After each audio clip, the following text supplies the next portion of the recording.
नहीं, कुछ जैसे मैं सुनता हूँ कि आप आओ 15 दिन की मेरे क्लास लो और फाइन एक्टर। देखो, ये पॉसिबल नहीं है। कोई सा भी अच्छा क्राफ्ट करना चाहोगे आप, तो उसमें आपको तपस्या तो लगेगी। पहले हम सिखाते हैं कि एक्टिंग नहीं करनी है। तो आज के जो जेन जी है, जो बहुत जल्दी हर चीज़ जोमेटो की तरफ चाहता है, अगर आपको इस फील्ड में जाना है तो मैं शाहरुख खान के कहूँ तो शाहरुख खान ने 7 ईयर्स दिए होंगे इस चीज़ के लिए।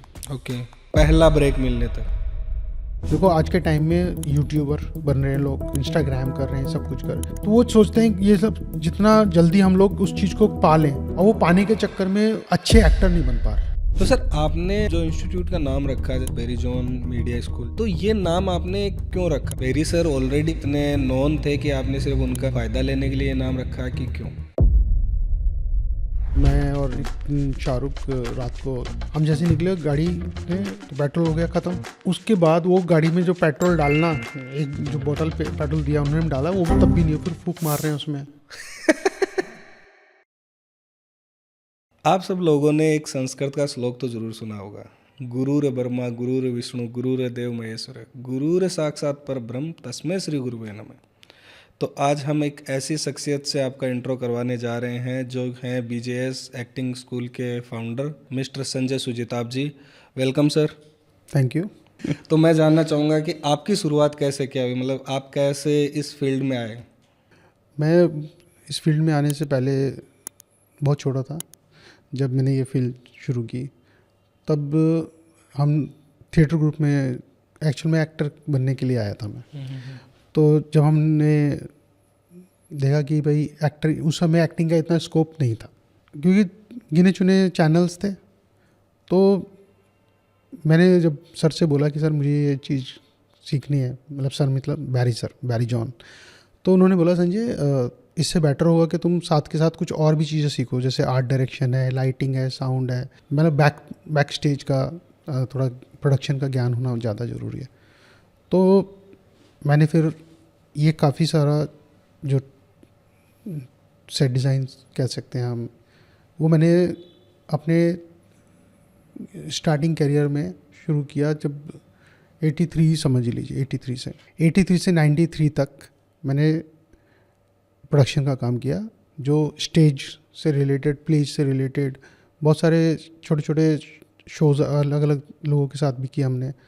तो जब ये सब कुछ हुआ, फिर जो हमारा जो थिएटर ग्रुप था टैग, वहाँ से काफ़ी सारे एक्टर निकल रहे थे धीरे धीरे, क्योंकि स्टेज जब हम लोग उस समय कुछ ऐसी तरह के फॉर्मल एक्टिंग स्कूल बहुत कम थे। तो हमने जब टैग से जब लोग निकल रहे हैं, निकल के अपने अपनी जर्नी स्टार्ट कर रहे हैं, तो हमने लगा यार ये तो आगे चल के हम लोगों के जो डायरेक्टर है मिस्टर बैरी जॉन, इनके लिए क्या होगा। तो फिर मैंने 96 में बैरी सर से एक ये सब बातें की कि सर क्यों ना हम अपना खुद का एक ऐसा इंस्टीट्यूट शुरू करें जहाँ पे आप लोग, आपके लिए एक आगे चल के एक जरिया बन जाए कि आप उसको एज ए इंस्टीट्यूट चलाएं। तो उन्होंने मेरे से कहा संजय, मैं फाइनेंशियली तो I am not that good, और मैं इसको अकेला कैसे चलाऊंगा। तो मैंने, सर आप उसको छोड़ दीजिए, मैं आपको इसका जो भी मेरे से बन सकेगा मैं करूँगा। तो 96 में हमने इसका प्लान किया कि हमें ये चलाना है। तो इसका नाम तब था imago media school. Imago media school पहले टैग था, टैग से इमागो मीडिया स्कूल हुआ। जब इमागो मीडिया स्कूल की जब शुरुआत हुई तो हमने इसको फिल्म सिटी नोएडा से शुरू किया।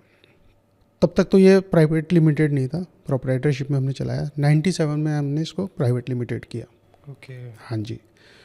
तो उसमें क्या था कि बहुत सारे एक्टर जो नए नए आ रहे थे, छोटे बच्चे जो हम कह सकते हैं अलग अलग प्रांत से, खास करके यूपी, बिहार, इस जगह से, क्योंकि ये शुरू से भी रहा है। पहले भी जब अगर हम एनएसडी का भी देखें तो एनएसडी में भी लोग इन्हीं जगहों से आते थे, हिमाचल से, पंजाब से, यूपी से बहुत आते थे, क्योंकि अपना दिल्ली इन्हीं एरिया को कवर कर सकता है। तो उस समय हम लोगों ने एक जो ब्रह्मा स्टूडियो फिल्म सिटी के अंदर जो हमने शुरू किया, तो हमारे पास 6 या 7 लोग आए पहले दिन। ओके। हाँ, तो उस समय इतना पॉपुलर भी नहीं था कि स्कूल, सबसे ज़्यादा एनएसडी पॉपुलर था।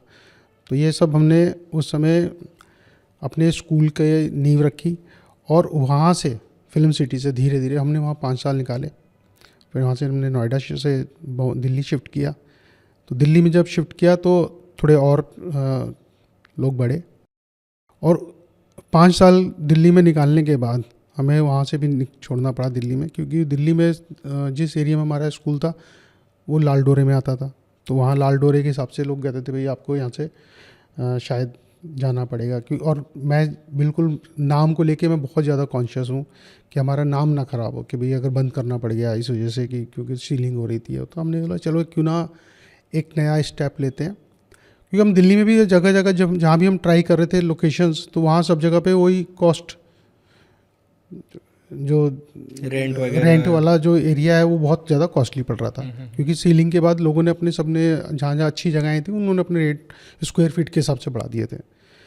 तो मैंने बोला सर जब हमें जाना ही है इस जगह पे, शिफ्ट ही करना है, इतना खर्च करना ही, तो लेट्स ट्राई बॉम्बे।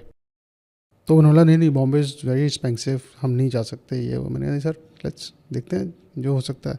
तो मैंने जगह स्काउट करना शुरू किया बॉम्बे में। तो हमें 2-3 महीने लगे जगह ढूंढने में। जो जगह देखी हमने तो वो हमें बिल्कुल अच्छी प्राइम लोकेशन मिली, अंधेरी वेस्ट में। ओके। हाँ जी, तो बिल्कुल यशराज से hardly you can say 50 yards. और वहाँ पर हमने अपना स्कूल सेटअप किया। इमागो था पहले, वहाँ हमने नाम इसका चेंज किया बैरिजॉन एक्टिंग स्टूडियो। ओके। हाँ जी। तो बेरीजोन वहाँ से निकल के आया। हाँ जी, वहाँ से तो 2007 में ये नाम हमने वहाँ पे रखा, बैरिजॉन एक्टिंग स्टूडियो। तो जब ये वहाँ पे जब शुरुआत हुई तो फिर आपके साउथ से शुरू हो गया ना। ओके। तो आपने जैसे कहा ना कि एक्टर्स, जो अच्छे एक्टर जो हमने इंडस्ट्री को दिए हैं, वो वहाँ से बॉम्बे से बहुत हमारे को इस चीज़ का फ़ायदा मिला, बेनिफिट मिला, क्योंकि आपका हब है वो।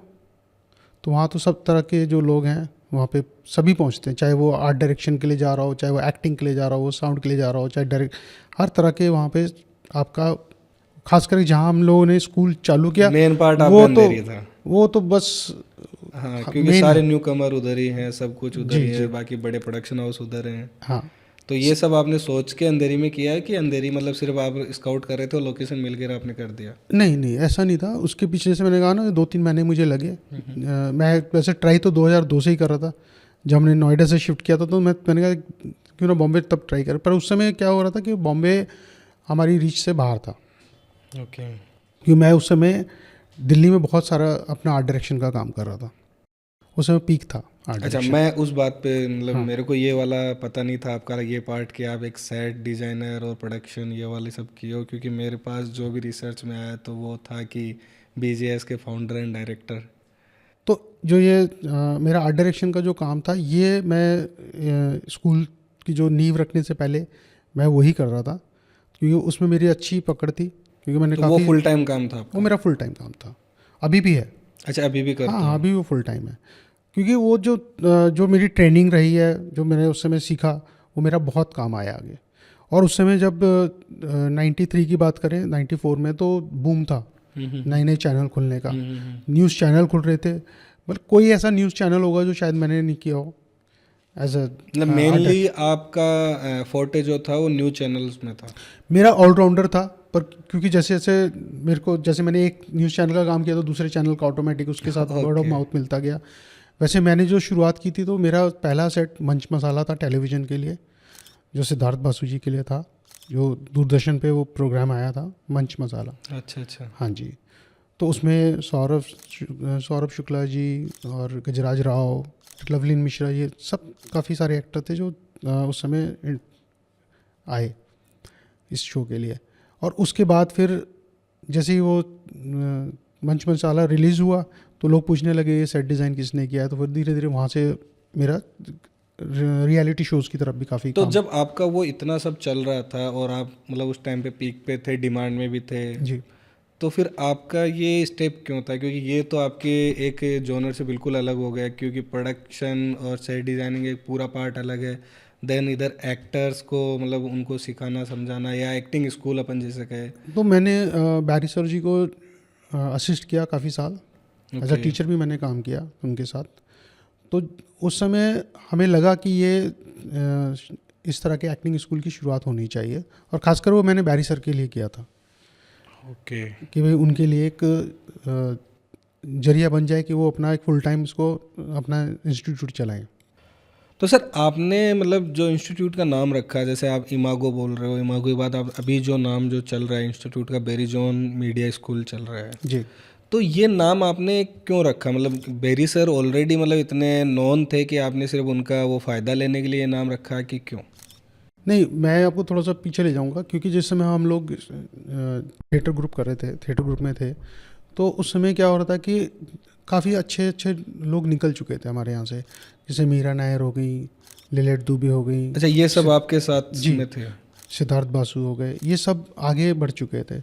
और बैरी सर जैसे बोलते हैं ना कि गुरु वहीं के वहीं रह गए और जो शिष्य थे वो आगे जा रहे थे। चेला आगे बढ़ गया, जी। गुरु रह गया। तो फिर उस समय मेरा जब मेरी अपनी फाइनेंशियल सिचुएशन अच्छी हुई, जिस समय हम लोगों ने सेट का काम शुरू किया था सेट मेकर से, तो मैंने डिसाइड किया, मैंने यार क्यों ना हम अपने गुरु को एक गुरु दक्षिणा की तरह एक चीज़ खोल के दें। पर उससे पहले मैं बताऊं थोड़ा सा कि बैरी सर स्कूल खोलने से पहले किसी और से ऑफ़र आया था उनको, जिसके लिए वो ऑलरेडी सारे सिलेबस वगैरह लिख चुके थे, और वहाँ से वो थोड़ा सा बहुत मतलब डिले हो रहा था उनकी तरफ से, और उन्होंने रिस्पांस नहीं दिया। तो मैंने बैरी सर से पूछा 2-3 बार जाके, मैंने सर क्या हो रहा है अभी तक आपका, और ये बॉम्बे जाने का ही प्लान था उनका, और वो प्लान का कोई रिस्पांस नहीं आया। तो मैं ऐसे ही सर के पास गया, मैंने सर अभी क्या हुआ? कहते नहीं अभी तक तो कुछ नहीं आया। ऐसे ही करते करते 2-3 महीने निकल गए। उससे पहले बैरी सर ने क्या किया, पूरा ग्रुप अपना जो गुरुकुल जो थिएटर एक्शन ग्रुप था, वो हम ही लोगों को बोला कि आप लोग इसको हैंडल करोगे और मैं बॉम्बे जा रहा हूँ। तो हम लोगों को थोड़ा सा सेटबैक भी हुआ, यार बैरी सर बॉम्बे जा रहे हैं, छोड़ छाड़ के सब कुछ। तो फिर कुछ हद तक हमें पॉजिटिविटी भी लगी कि अगर बैरी सर बॉम्बे जाएंगे तो उससे हमें भी फ़ायदा होगा, कि बैरी सर वहाँ जाके कुछ करेंगे तो हमें भी बिल्कुल बिल्कुल आगे नई चले- अपॉर्चुनिटी निकलेगी। हाँ, हम भी आगे पहुँचेंगे उनके साथ साथ। पर जब वो नहीं हुआ, तब मैंने उनसे कहा सर क्यों ना ये स्कूल हम ही यहाँ पे चलाएं। तो जब क्योंकि आपके पास तो ऑलरेडी बन चुका है सब कुछ, सिलेबस वगैरह सब कुछ है, तो मैंने अपनी वाइफ से बात की कि क्यों ना हम बैरी सर की मदद करें। तो जब मैंने बैरी सर से शुरुआत में बोला था, तो वो कह रहे नहीं संजय, मेरे पास तो फाइनेंस वगैरह कुछ ऐसा है नहीं। मैंने सर मैं हूँ ना खड़ा आपके पीछे, मैंने हम यहाँ खोलते हैं। तो मैं उनको फिल्म सिटी लेके गया। एक्चुअल में मैंने फिल्म सिटी में 2-3 स्कूल दिखाए, स्टूडियो। तो उनको पहले तो लगा कि यार ये मेरे को यहाँ क्यों लेके आया है स्टूडियो दिखाने के लिए। तो मैंने उनको बोला सर, मैंने कहा यहाँ पे हम स्कूल खोलेंगे। तो फिर वो सरप्राइज हुए थोड़ा सा कि यार ये संजय ऐसे करने जा रहा है। तो मैंने ब्रह्मा स्टूडियो दिखाया, और ब्रह्मा स्टूडियो जो था फिल्म सिटी के अंदर, उसकी जो हम लोगों ने जो उसका रेंट था वो था फ्री के, जैसे होता है ना कोई फ्री में दे रहा हूँ मैं, मिट्टी के मॉल वाला? नहीं फ्री में दे रहे थे। अच्छा। उन्होंने लगा कि वो विनोद पांडे जी का था, तो विनोद पांडे जी बॉम्बे रहते थे, उनका स्टूडियो बंद पड़ा हुआ था। हमने उससे पहले एक फिल्म शूट की थी वहाँ पे, यार गद्दार। ओके। तो मेरी नॉलेज में वो स्टूडियो था। हाँ, वैसे प्रोडक्शन वालों के ये वाली चीज़ें तो रहती हैं कि कहाँ से क्या मिल सकता है अपने बिल्कुल। और जिधर मेरी खुद की वर्कशॉप थी सेट डिज़ाइन वगैरह की, उसके बिल्कुल बैक साइड वाला स्टूडियो था। तो मेरे लिए बहुत कन्वीनियंट था कि मैं इसमें साथ दे पाऊँगा सर का। तो हमने वो उनसे बात की विनोद पांडे जी से, उन्होंने बोला कि ये बैरी सर ले रहे हैं, बैरी सर स्कूल चला रहे हैं, तो मेरी तरफ से फ्री है। तो हमने बोला बैरी सर वाला नहीं, मेरे को कुछ भी फ्री में नहीं चाहिए, कुछ ना कुछ तो होना चाहिए। तो बोला मेरा एक मेंटेनेंस जाता है वो 18,000 रुपये के आसपास जाता है। अच्छा, उस वक्त 18,000? हाँ, मेंटेनेंस जाता था उसका पूरे स्टूडियो का। तो स्टूडियो काफ़ी बड़ा था। अच्छा अच्छा। वो करीबन 5,000 स्क्वायर फीट में मीटर में बना हुआ था स्टूडियो। तो 5,000, तो बैरी सर ने कहा कि ऐसा करते हैं, एक गार्ड भी है और एक माली भी है, तो इसको हम 25,000 रुपये कर देते हैं। तो ये तो और बहुत बहुत अच्छी बात होगी। तो हमने 5 साल तक वो 25,000 रुपये ही रखा उन्होंने रेंट। तो जब हमने वहाँ से शिफ्ट किया, तो हमने जब दिल्ली आए तो दिल्ली में हमारा रेंट डबल हो गया। 56,000 हो गया वो। पर एरिया उतना ही बड़ा था। हाँ, सेम एरिया का सेम सेम एरिया, रेंट? हाँ सेम एरिया था। और वो खैर दिल्ली था तो इसलिए थोड़ा शायद इसके लिए भी फ़र्क है। और जब हमने, जैसे मैंने कहा कि हम बॉम्बे जब शिफ्ट किया, तो बॉम्बे हमने जब शिफ्ट किया 2007 में, उस समय वहाँ का जो प्राइस था रेंट का, that was 10 times what we paying in Delhi. 6,72,000 per month. अरे बाप रे, ये कौन से ईयर की बात है? मैं 2007 की बात कर रहा हूँ। अभी उस भी समय- 6 लाख तो बहुत वो लगता है। जी, और उसमें प्रॉपर्टी बहुत हाई रेट पे चल रही थी वहाँ पर। तो मतलब आप ये कहना चाह रहे हो कि बेसिकली आपने एज एन गुरु दक्षिणा में ये चाह रहे थे कि सर का जहाँ बॉम्बे जाना था वो नहीं हुआ, जी तो फिर आपने ये सेल्फ फंड किया इसे। तो मतलब क्या सारे फाइनेंस आप ही के लगे थे इसमें? जी बिल्कुल। मतलब From वो the day चाहे रेंट हो, चाहे प्रमोशन हो, चाहे सारी चीज़ें? जी, उसका मैं बताता हूँ क्या हुआ था। हमने शुरुआत में ही एक चीज़ की थी, जब सर ने कहा था ना कि मेरे पास तो कुछ भी नहीं है फाइनेंस वाइज, ओके तो मैंने बोला सर आपको पढ़ाना है, finance department is mine. Okay. तो वो शुरू से अभी तक रहा। अच्छा। जब तक वो लास्ट डे तक हमारे साथ थे तब तक यही रहा कि हमारे साथ थे मतलब? हाँ जी। तो वो 2020 में जब कोविड आया तब से वो हमारे साथ नहीं है। नहीं, मेरी टीम जैसे अभी चेक कर रही थी तो आपकी वेबसाइट पे तो अभी भी है। हाँ, वो फाउंडर है ना, okay. As a founder is there, क्योंकि हम दोनों फाउंडर थे। तो हम लोगों का, उनसे मेरी बात भी हुई थी इस विषय में। तो वो कहते नहीं संजय, हम तुम मेरे को एज अ फाउंडर तुम रख सकते हो। तो अभी उन्होंने संन्यास ले लिया टीचिंग से कि क्या? नहीं नहीं, वो अभी भी एक्टिव हैं, पढ़ाते Okay. हैं। संन्यास तो वो खैर लेने वालों में से नहीं है। और बहुत अच्छे गुरु हैं। मैं कहूँगा कि जैसे अब मैं आपको थोड़ा सा और पीछे लेके जाता हूँ। मेरे जब हम लोग वहाँ पे मैं उनके साथ जब शुरुआत की थी तो हमारे बाद शाहरुख खान भी आए, मनोज वाजपेयी भी आए। अच्छा, वो सब उनके स्टूडेंट रहे हुए हैं? हाँ जी, हमारे उस समय जब मैं भी उनके साथ जब कर रहा था बैरी सर के साथ, तो हमारे साथ ही थे तो सब लोग। जब वो थे तब आप उनके असिस्टेंट थे या उनसे क्लास ले रहे थे? बैरी सर से हाँ जी। मैं उनके साथ उनको असिस्ट कर रहा था उस समय। अच्छा, बेरी सर को हाँ असिस्ट जी, कर मैं रहा उस था। समय उनको असिस्ट कर रहा था। तो आप देख रहे हो, शाहरुख खान, मनोज वाजपेयी, कितने बड़े बड़े नाम ले रहे हैं सर। मैं तो और उनके अलावा फिर जब हम लोगों ने जब ये बैरी जॉन एक्टिंग स्टूडियो शुरू किया, तब राणा दुग्गुपति आए, वरुण धवन आए, और हर्षवर्धन राणे, फ्रीडा पिंटो, जैकलिन फर्नांडिस। ये सब आपके बॉम्बे स्टूडियो से निकले हुए? हाँ जी। या दिल्ली? सुशांत सिंह राजपूत दिल्ली से, ऋचा चड्ढा दिल्ली और बॉम्बे दोनों जगह से कोर्स किया उसने। शाहिनी आहूजा उन्होंने 98 में किया था। ओह, सौरभ सचदेवा जो आज कल देख रहे हैं आप, मेरा फेवरेट है सर। तो जब से सौरभ एनिमल में उसको देखो, मेरा फेवरेट है। तो सौरभ आपके सचदेवा ने पढ़ाया। पढ़ाया? हाँ जी, और पढ़े भी हैं?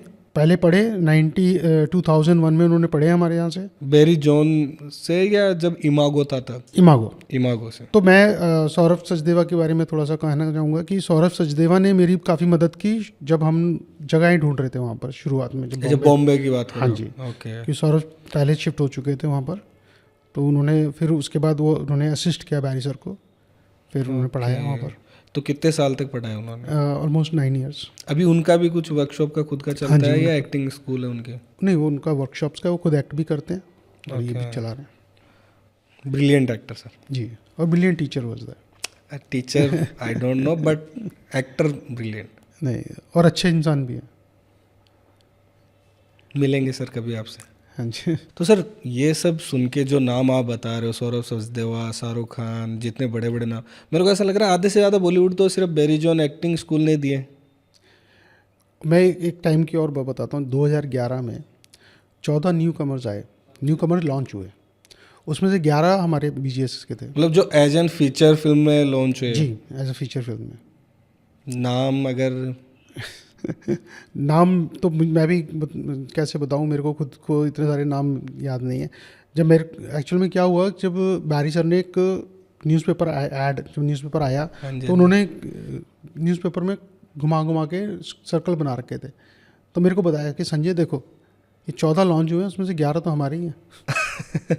तो ये सारे जो 11 थे, ये आपके दिल्ली वाले स्टूडियो से थे कि बॉम्बे से? मिक्स, क्योंकि हमें बॉम्बे गए हुए बहुत उस समय 3-4 साल ही हुए थे।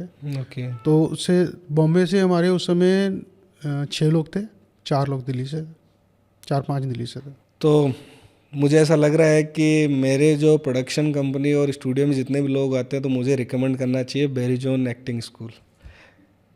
और मैं अभी भी बताता हूँ, जो अभी न्यू फिल्में भी आ रही हैं, जैसे हमने कई सारी फिल्में देखी, तो उसमें हमारे ना कई टीचर्स भी अब एक्टर बन गए हैं। हाँ, एक तो अभी बताया आपने, जैसे सौरभ मैंने सचदेवा से। जतिन गोस्वामी, ये भी पहले हमारे साथ पढ़ाते थे। ओके। तो उसमें क्या है कि हम लोग सिर्फ, क्योंकि हम जब भी किसी को एक्टर को हायर करते हैं, जैसे स्टूडेंट आता है, तो हम चाहते हैं कि हमारा स्टूडेंट टीच भी करे, और उसके साथ उसको क्या है फ़ायदा होगा कि आगे चल के वो एक मंजा हुआ आर्टिस्ट भी बनता है, क्योंकि हर चीज़ में टाइम लगता है। आप ये नहीं कि आपने कोर्स करा और आप एक्टर बन जाओगे तुरंत। आप उसके साथ थिएटर करो, आप उसके साथ जो भी अपॉर्चुनिटीज़ मिलती है बैक स्टेज करने की, वो आपको करनी चाहिए, जिससे कि आपकी नॉलेज और बढ़े, कैमरे के पॉइंट ऑफ व्यू से भी, प्रोडक्शन के पॉइंट ऑफ व्यू से भी। क्योंकि हम लोग सोचते हैं कि हम एक एक्टिंग कोर्स कर लें और एक्टिंग कोर्स करते ही हमें फिल्में मिल जाएँ, तो वो आपके लिए थोड़ा सा वो रखना चाहिए, पेशेंस रखना चाहिए। क्योंकि पेशेंस रखोगे, जितने भी आपने देखे होंगे अच्छे एक्टर हैं हमारे, मनोज वाजपेयी जी ने पढ़ाया हमारे पास 7.5 साल। अच्छा, वो भी टीचर है? हाँ, वो भी टीचर रहे हैं। तो उन्होंने तो स्ट्रीट किड्स, मेरे साथ स्ट्रीट किड्स को भी पढ़ाया उन्होंने उस समय। स्ट्रीट किड्स मतलब ये क्या ये हम लोगों का एक एनजीओ होता था, जब मैं होता था? मतलब अभी नहीं है? हाँ, अभी नहीं, अब वो हमने उसका नाम चेंज हो गया। पहले वो नुक्कड़ के नाम से था, तो वो सलाम बालक ट्रस्ट बन गया बाद में, क्योंकि बैरी सर ने, हमने सब ने बोला कि यार ये तो हमारा काम है नहीं, हम तो ठीक है। उस समय थिएटर वगैरह भी, उनके साथ भी हम थिएटर ही करते थे बच्चों के साथ, ओके। स्ट्रीट किड्स के साथ, और उनको पढ़ाते भी थे और फिर उनको प्लेसमेंट करते थे, जो अब सलाम बालक ट्रस्ट कर रहा है। नहीं, स्ट्रीट किड्स बोले तो जो अपने जितने भी जो अपने ट्रैफिक लाइट्स पे इन पे जो हैं वो स्ट्रीट किड्स, या क्या मतलब? नहीं, ये वो बच्चे थे जो घर से भागे हुए होते थे और नई दिल्ली रेलवे स्टेशन पर पहुंच चुके होते थे किसी ना किसी के थ्रू। ओके। और वो वहाँ पे कोई कूड़ा उठा रहा है, कोई खाना, ट्रेनों में से जो बोतलें वटलें इकट्ठी करते थे, कोई कुछ करता था, कोई पिक पॉकेटर था, कोई कुछ था। इस तरह के सारे तरह के बच्चे हमारे पास वहाँ पे आते थे, तो हम उन लोगों को पढ़ाते थे। तो उसमें से जब हमने जो शुरुआत की, मैं उनमें फाउंडर मेंबर्स में मैं रहा हूँ, बैरी सर रहे हैं, एक सचिल कादिर थे, फिर मनोज वाजपेयी जुड़े, तो काफ़ी सारे, फिर संजय रॉय जो हैं, आज देखा भी होगा, जो जयपुर फेस्ट करते हैं यहाँ पर, लिटरेचर फेस्ट होता है वो, तो अब संजय रॉय अभी भी जुड़े हुए हैं सलाम बालक ट्रस्ट से। ओके। हाँ जी। तो ये जब मैं कह रहा हूँ कि हमारे साथ इतने सारे जो टीचर अब जो धीरे धीरे एक्टर बन रहे हैं, तो पेशेंस से बने वो, और देखो उनकी जर्नी कितनी लंबी है। अच्छा, सबकी देखो, मनोज वाजपेयी ऑलमोस्ट 35 ये आप years। कौन से ईयर की बात कर रहे हो? मैं मनोज वाजपेयी की बात करूँ 88। 88? जी, 1988। काफ़ी लंबा टाइम बाद उनको रिकग्नाइजेशन मिली है। हाँ जी, और उनको मिली सत्या में आफ्टर 10 years। तो हर एक को चाहिए, देखो पेशेंस तो सबको चाहिए। तो आप ये कहना चाह रहे हो कि आपके बेरीजोन एक्टिंग स्कूल में आपके जो स्टूडेंट्स हैं उनको आप एक ये मौका भी देते हो कि वहाँ पे टीचर भी बने? जी जी, हम तो ये बोलते हैं कि आप हमारे साथ लाइफ टाइम फैमिली मेम्बर हैं, अगर आप तो यहाँ से पास आउट होते हैं। अगर मान लो कि मेरे को एक्टिंग सीखनी है, जी, जो कि मुझे आती नहीं बिल्कुल भी, मैं बड़ा ही गंदा एक्टर हूँ, और मैं आ गया आपके पास गलती से, तो आप मेरे साथ क्या करोगे? एक्टर बनाएंगे आपको कितने दिन में? 4 महीने में। नहीं, कुछ जैसे मैं सुनता हूँ कि आप आओ 15 दिन की मेरे क्लास लो और फाइन एक्टर। देखो, ये पॉसिबल नहीं है। किसी भी अच्छे क्राफ्ट के लिए, कोई सा भी अच्छा क्राफ्ट करना चाहोगे आप, तो उसमें आपको तपस्या तो लगेगी। तो ये बिल्कुल भी पॉसिबल नहीं है क्योंकि 15 दिन में एक्टर बन जाए। तो 4 महीने में तपस्या पूरी 4 हो जाए? महीने में आप उसकी टेक्निक सीखते हैं, आप उसके बारे में जानते हैं, और फिर उसके बाद आपको, फिर भी मैंने क्या कहा कि आपको टाइम लगेगा ही लगेगा, क्योंकि आपको उसकी बारीकियां जाननी है, आपको हर चीज़ में ढलना पड़ेगा। जब तक आप उसको अपने आप ऑब्जर्व नहीं कर लेते हो चीज़ों को। और ख़ास करके मैं आपको एक चीज़ बताऊं, हम लोगों का जो मेन चीज़ें हैं, वो पहले हम सिखाते हैं कि एक्टिंग नहीं करनी है। आप बोल रहे हो 4 महीने मुझे एक्टर बना दोगे, बोल रहे हो एक्टिंग नहीं करनी? जी, क्योंकि आज के टाइम में आपको रियल करना है। अच्छा, ये मेरे को एक थोड़ा सा बताओगे आप, एक मेथड एक्टर होता है, एक एक्टर होता है, तो ये क्या डिफरेंस क्या है इन दोनों में? देखो, 2 तरह से आप समझिए। एक होता है कि आपको, जब हम कोई एक स्क्रिप्ट दी जाती है कि आपको वर्ड टू वर्ड बोलना है, ठीक है, तो फिर आपको मेथड एक्टिंग में ही जाना पड़ेगा। जिससे कि हम, जैसे अब कोई रामायण करने को मिल गई आपको, आप अपनी मर्जी से नहीं कर सकते हो उसको, आपको वही करना पड़ेगा जो जिस चीज़ की डिमांड है। मतलब इम्प्रोवाइजेशन जीरो? वहाँ पे आपको डायरेक्टर को और उस चीज़ों पे जो भी आपको रिसर्च करने को मिलेगी वो आपको करनी पड़ेगी। तो आपको स्क्रिप्ट को फॉलो करना है, आपको जो डायरेक्टर कहेगा, जैसे आप एक एक डिटेलिंग में आपको काम करना पड़ेगा। और जब आप आते हैं माइजनर, तो माइजनर टेक्निक में आपको है, आपको ये माइजनर क्या होता है, मतलब थोड़ा सा? माइजनर में देखो, बहुत उन जो माइजनर जिन्होंने ये स्टैनफोर्ड माइजनर है, उन्होंने ये मेथड बनाया कि आपको जो भी चीज़ करनी है स्पॉन्टेनियस करनी है, जो आपके अंदर से फील होगा। ओके। अगर मुझे लगता है कि मेरे को गुस्सा आ रहा है, तो मुझे वो गुस्सा निकालना है। आपने कुछ ऐसी बात कह दी जो रियल लाइफ में होती है, स्पॉन्टेनियस आता है वो चीज़। वहाँ पे आपको कोई ये नहीं बताएगा कि आपको अभी थप्पड़ मारना है। अच्छा, वो मतलब तुरंत मार दो? वो आपके अंदर अगर प्यार करने की फीलिंग आएगी तो आपको वो करनी है। आपको जो फील करना, जब आपको वो इमोशंस निकल के आएंगे उस समय, वो भाव आएंगे, वो स्पॉन्टेनियस ही आएंगे। नहीं तो मतलब जैसे कि हम सेट पे काम करते हैं, हम कोई शूट चल रहा है, उसमें जो भी एक्टर आते हैं, जो बड़े नामी एक्टर हैं, तो उनको डायरेक्टर स्क्रिप्ट देता है, सीन हो गया, उसमें कोई एक पर्टिकुलर डायलॉग है और वो आके बोलता है कि मैं इस डायलॉग को ऐसे नहीं ऐसे बोलूँगा। हाँ, वो आपका स्पॉन्टेनियस निकल के आएगा। तो वो मेथड नहीं है? वो मेथड नहीं है, ओके। क्योंकि वो समय उसका अपना निकल के आएगा। उसने जो आपको एक स्क्रिप्ट आपको बना दी कि ये चीज़ है, मेरे को ऐसे ऐसे ऐसे ऐसे चाहिए। अब वो क्या है, उस समय अगर मैंने आपको इंस्ट्रक्शन दी आपको ऐसे करना है, तो फिर आप उस चीज़ को करने में थोड़ा सा हिचकिचाओगे, यार मैं चाह रहा था ऐसे करना, पर ये ऐसा, और फिर वो नेचुरल नहीं आता है। ओके। और जो चीज़ें नेचुरल आएगी ना, वो लगेगा ही नहीं आप एक्टिंग कर रहे हो, वो आपकी रियल निकल के आएंगी। तो ये बड़ा डिफरेंस। तो आप अपने स्टूडियो पे मेथड एक्टिंग सिखाते हो कि दोनों? दोनों सिखाते हैं। ओके। क्योंकि आपको तो सब चीज़ें सीखनी है। हम तो बोलते हैं कि आप रोड पे जा रहे हो तो आप बारीकियां नोट करो लोगों की, वो आपको daily day to day use में आएंगी, आगे फ्यूचर में कभी भी कहीं भी काम आ सकती है। बहुत सारे एक्टरों ने अप्लाई भी किया है। नहीं, जैसे आपकी इस बात से मेरे को एक बात याद आ रही है कि जैसे मैंने इसका अपने नवाजुद्दीन सिद्दीकी का इंटरव्यू देखा था जी कि उनको एक कोई मूवी मिली तो उनको उस करेक्टर में जाने के लिए, जैसे बाला साहब ठाकरे की उनको वो करना था, जी, वो मेथड में आ गया। तो वो प्रॉपर उतने दिन वहाँ रहते हैं या फिर वो उनको हर मतलब वो अपनी लाइफस्टाइल में वो डालते हैं कि उनका वो हाथ रखने का तरीका हो, चाहे वो मतलब आँखों का चढ़ाने का तरीका हो, तो वो सब मेथड में आप? जी, और मैं नवाजुद्दीन की जो बात की आपने, इसी खासकर फिल्म की बात की, तो वो जिस समय वो फिल्म करने वाले थे उससे पहले हमारे यहाँ इंटरव्यू पे आए थे वो। और उन्होंने मुझे ये बताया कि संजय, हम किसी एक इमेज, जैसे एक पर्सनालिटी को देखते हैं तो हम उसको घर में नहीं जाके देखते उसको हम देखते हैं public figure, as a public figure. तो हमें उसकी पब्लिक फिगर की एक एक चीज़ें पता होती हैं, पर जब वो घर पे कैसे रहता है, उसकी घर पे जानकारी कैसे मिलेगी कि घर की जानकारी। तो नवाजुद्दीन ने घर पे भी रहे, हाँ हाँ, उनके घर की वीडियोस, जो घर में पार्टिसिपेट करते थे, जो जिन जिन वीडियोस में उन्होंने वो वीडियोस देखी कि वो घर क्या, जो उनका जो घर में रहने का तरीका कैसा था और बाहर रहने का तरीका कैसे। तो हम भी अपने घर में कैसे होते हैं और बाहर कैसे जब बिहेव करते हैं, तो वो। नहीं तो मैं मतलब इस चीज़ से एक चीज़ बताऊँ मेरे को कि जैसे आज इंडिया में इतने बड़े इंस्टीट्यूट और भी बड़े सेलिब्रिटीज़ के इंस्टीट्यूट भी हैं जो एक्टिंग इंस्टीट्यूट ही हैं, पर्टिकुलर डेडिकेटेड एक्टिंग इंस्टीट्यूट्स हैं, बहुत सारे थिएटर्स में बहुत सारे टीचर्स हैं जो तो मतलब अगर मैं कंपेयर में रखूं कि एक तरफ मैं BJS रखता हूं, दूसरी तरफ में वो कोई भी एक बड़ा नाम रखता हूं, तो क्या वहाँ पे डिफरेंस है दोनों में? देखो, अच्छे इंस्टीट्यूट बहुत हैं, जैसे हमारे यहाँ तो ऐसे और भी हैं, ये तो है नहीं कि एक हमारा ही अकेला इंस्टीट्यूट है। पर ये मैं सबसे ये कहना चाहूँगा, जितने भी इंस्टीट्यूट हैं, मैं कहूँगा कि जो आप 5 दिन की वर्कशॉप रख रहे हो या 15 दिन की वर्कशॉप रख रहे हो, ये एक आप अच्छे एक्टर को पॉलिश कर सकते हो, ठीक है, जो ऑलरेडी इतने सालों से काम करता रहा, उसको उस चीज़ का बोलते हैं ना कैप्सूल्स, आपको थोड़े से समय में सिखा सकता है, crash course kind, crash courses. पर आप उनको एज अ बिगिनर, जो भी बिगिनिंग में आना चाहता है, वो 5 से 7 दिन में नहीं सीख सकता, उसके लिए आपको प्रॉपर लंबे कोर्सेज करने ही पड़ेंगे।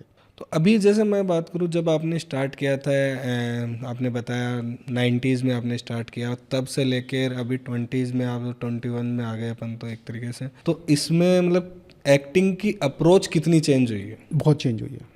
जैसे कि देखिए, पहले क्या होता था, आप देखोगे पहले बहुत सारे लोग, जितने भी, खास करके मैं उस समय की बात करूँ 90s की, तो उस समय हमारा ज़्यादातर थिएटर ट्रेनिंग ज़्यादा होती थी। हम लोग जो भी सीख के आते थे थिएटर से सीख के आते थे। तो हमारे जेस्चर्स लाउड होते थे। हम उस समय आपने जितनी फिल्में भी देखी होंगी तो फिल्में बहुत ऐसी लगती थी, रामलीलाओं की तरह लगती थी फिल्में। जो भी हम एक्सप्रेशन देते थे तो बहुत लाउड एक्सप्रेशन होते थे, तो हम सोचते थे यही एक्टिंग है। नहीं, sorry to interrupt you, but मैं एक चीज़ इसी वर्ड से, पर्टिकुलर वर्ड से, थिएटर वाले से एक चीज़ पूछना चाहूँगा आपको कि एक है एक्टिंग क्लास, जी एक है थिएटर। जैसे बहुत सी बार हमारे पास भी रिक्वायरमेंट आती है, तो उसमें जब वो उनको एक्टर चाहिए होते हैं तो उनको अगर थिएटर वाले, तो वो मना कर देते हैं कि नहीं नहीं हमें थिएटर एक्टर नहीं। तो ऐसा क्या है थिएटर में और जो एक्टिंग में है, जो मतलब वो भी मुझे साथ के साथ इसी में एक्सप्लेन करो। जी, देखो थिएटर के जो, जैसे मैंने कहा कि एक्सप्रेशंस लाउड होते हैं, तो उसमें जेस्चर, जैसे मैं हाथ, अब क्योंकि वो इतनी दूर बैठा है कोई, तो मेरे को कैसे मेरे जेस्चर को वो पढ़ पाएगा, तो उसके लिए मैं हर चीज़ लाउड करूँगा, बड़े बड़े जेस्चर्स में करूँगा, आंखें मूवमेंट भी होगी तो मेरी बड़ी होंगी, जिससे कि वो सामने वाला मेरे एक्सप्रेशंस को देख सके। अब आ जाती कैमरे की बारी। अब कैमरा आपका क्लोजअप में लगा है, बिल्कुल। अब जैसे ही आपने कुछ चीज़ जरा सा भी मूवमेंट किया, आप कैमरे से बाहर हो जाओगे। जरा सा भी आपने जेस्चर बड़ा किया तो आपको वो चीज़ें आर्टिफिशियल कन्वे नहीं हो पाएगी। कन्वे नहीं हो पाएगी, आर्टिफिशियल लगेंगी। तो इसलिए दोनों माध्यम अलग हैं। टेलीविज़न के लिए आपको बहुत सॉफ्ट रखना पड़ेगा, बहुत सटल रखना पड़ेगा। सेम अप्लाई होता है फिल्म्स का। फिल्म में थोड़ा सा फ़र्क हो जाता है कि फिल्म में आपके फ्रेम बड़े होते हैं, तो आपको जैसे हम बड़े पर्दे पे देखते हैं, अगर हर चीज़ हम क्लोजअप में करेंगे तो वो बहुत ज़्यादा बड़ी बड़ी हर चीज़ लगे। तो तीनों अलग अलग, सिनेमा भी अलग है, टेलीविज़न अलग है, और फिल्म ये अपना थिएटर अलग है। तो ये जो टेलीविज़न में अगर हम लोग हम जो सिखा रहे हैं, हम जो जो भी चीज़ सिखाते हैं, हम बहुत सटल सिखाते हैं टेलीविज़न वगैरह के लिए, टेलीविज़न और फिल्म के लिए। और फिल्म का भी जैसे मैंने कहा कि फिल्म का फ्रेम, क्योंकि हम जो पर्दे पे देखते हैं, तो पर्दे पे आपको अगर हम जो 70 mm का जो स्क्रीन है, उस पर अगर मेरा क्लोजअप आएगा हर बार, तो वो बहुत बड़ा लगेगा। तो इसलिए सारे कैरेक्टर उसमें देख सकते हो बड़े आराम से। और यही चीज़ अगर हम टेलीविज़न में डालते हैं, तो टेलीविज़न में हम, क्योंकि बहुत छोटे छोटे लोग, अगर हम सारे लोग दिखाएंगे तो वो छोटे छोटे दिखेंगे, तो उसका, तो इसलिए क्लोजअप्स ज़्यादा टेलीविज़न में है। तो इसलिए हम बोलते हैं कि आपको उस समय बहुत सेटल्ड होना है, एक्टिंग नहीं करनी है, रियल होना है। और जहाँ थिएटर आता है वहाँ आपको एक्टिंग करनी है। ओके। तो ये है फ़र्क। तो बीजेएस जो है आपका एक्टिंग स्कूल है, तो वो मतलब थिएटर सिखाता है कि एक्टिंग सिखाता है, या फिर मतलब दोनों में, और बाकी और लोग हैं उनमें डिफरेंस मेरे को अभी तक क्लियर मिला नहीं है। देखिए, अगर मैं चाहूँ कि मुझे आज बीजेएस में जाना है, तो मेरे को ऐसा कुछ भी नहीं मिला कि मुझे कुछ अलग से कुछ मिला। देखिए हमारे यहाँ जो पहले शुरुआत का 1 महीना होता है, वो हम पहले थिएटर से रूबरू कराते हैं। उसकी वही सारी एक्टिविटीज़ कराती हैं जो थिएटर में होती है, कि उसको बेसिक नॉलेज होनी चाहिए एज एन एक्टर, कि भाई थिएटर क्या है। फिर धीरे धीरे हम टेलीविज़न की तरफ लेके जाते हैं उसको। कैमरा एक्टिंग, कैमरे से बहुत सारे, एवरी वीक भी हम लोग कैमरे के साथ ही उसको शूट, जो भी हमारी एक्टिविटीज़ पूरे हफ्ते की होती है, वो हम उसको वीक के एंड में फ्राइडे को उनके साथ वो शूट करते हैं। मतलब थियोरेटिकल नहीं है, वो प्रैक्टिकल, सारा प्रैक्टिकल है। Okay. हमारे यहाँ 95% प्रैक्टिकल ही है। ओके। चाहे वो एक्सरसाइज थिएटर की हो, वो भी हेड टू टोज, जो भी चीज़ें हम लोग वहाँ पे उस समय थिएटर से रिलेटेड है। नहीं, थिएटर में जैसे सिखाया जाता है कि एक, मैं अगर एक्टिंग के लिए जाता हूँ तो मुझे थिएटर में सिखाया जाता है कि लाइट क्या है, कैमरा क्या है, मेरे को कभी लाइटमैन का रोल है, कभी मेरा डीओपी का रोल है, कभी मेरा कुछ रोल है। तो थिएटर में तो ये सारी चीज़ें उसको चेंजेस। और थिएटर का एक, मतलब मैंने सुना है ये, पता नहीं कि सच कितना है क्योंकि मैंने कभी किया नहीं, कि आपको थिएटर के स्टेज पे तभी मिलता है जब आपके जो भी गुरु हैं या आपके अंदर वो एक चीज़ उनको लगती है कि नहीं इसको आज थिएटर, अदरवाइज आप हमेशा बैक स्टेज काम करते हो। तो उसमें क्या होता है कि एक टाइम लिमिट है। जब आप देखेंगे आपके ग्रुप के अंदर 15-16 लोग ऑलरेडी काम कर रहे हैं, तो वो 15-16 लोग पहले स्टेज उनको ही मिलेगा जो शुरुआत में पुराने लोग हैं। अब जो नए लोग आते हैं उनसे आप क्या करते हो, वो नए लोग के पास किसी का कोई ट्रेनिंग नहीं है, न्यू कमर ही है। तो न्यू कमर को वो क्या करते हैं, आपसे पहले जितना भी बैक स्टेज वाला काम है वही कराएंगे। क्योंकि जो भी गलती है तो बैक स्टेज में कर, जो भी सीखना है तुझे बैक स्टेज से सीखना, चाहे वो लाइटिंग है, साउंड है। और फिर वहाँ से उसका एक तो पेशेंस चेक करते हैं। सबसे पहली बात है पेशेंस चेक करते हैं कि वो ये टिक पाएगा कि नहीं टिक पाएगा। उसको जितना हार्डवर्क है सारा का सारा उसको न्यू कमर को पकड़ा देते हैं कि तू चाय भी पिला, तू सफाई भी कर, पोछा भी कर, प्रिंटिंग के लिए भी जा, जो भी तेरे को, मैंने किया है, अच्छा, हाँ मैंने किया। आपने खुद ने भी मैंने acting- 10 ईयर्स किया है। लोग तो आज 3 साल नहीं कर सकते, 3 महीने नहीं कर सकते, मैंने 10 ईयर्स किया है। नहीं, आपने जो बताया कि आपने एक्टिंग की थी, एक्टिंग या थिएटर? थिएटर पहले पहले जो मैंने बताया ना 83 से लेकर 93 तक मैंने थिएटर ही किया है। क्या बात है। 93 मैंने सेट मेकर्स की स्थापना की थी, जो मेरा आर्ट डायरेक्शन का काम है। वो मैंने प्रॉपर प्राइवेट लिमिटेड कंपनी चालू की है। ओके। हाँ जी। तो वो जो 10 साल पहले वाले हैं उसमें तो मैंने सारा काम सीखा। मैंने सुजीत सरकार को असिस्ट किया साउंड में 84 अच्छा। में। मैंने लाइटिंग भी की वहाँ पर। मैंने हर चीज़ सीखी, पर मेरा जो मेन फोटे था वो मेरा आर्ट डायरेक्शन था। ओके। तो मतलब आप ये कहना चाह रहे हो कि अगर बच्चा थिएटर करता है, कोई भी आर्टिस्ट थिएटर करता है, तो उसे एक अपना फोर्टे पता चलता है? बिल्कुल, उसकी अपनी अपनी स्ट्रेंथ पता चलती है कि मैं किस में आगे निकल सकता हूँ। क्योंकि अगर मैं जनरल बात करना चाहूँ तो अगर थिएटर आप करने गए तो आप आर्टिस्ट बनने या एक्टर बनने गए होंगे, जी बिल्कुल। और वहाँ से बनने बन आया के था, निकले आर्ट डायरेक्टर। Art director.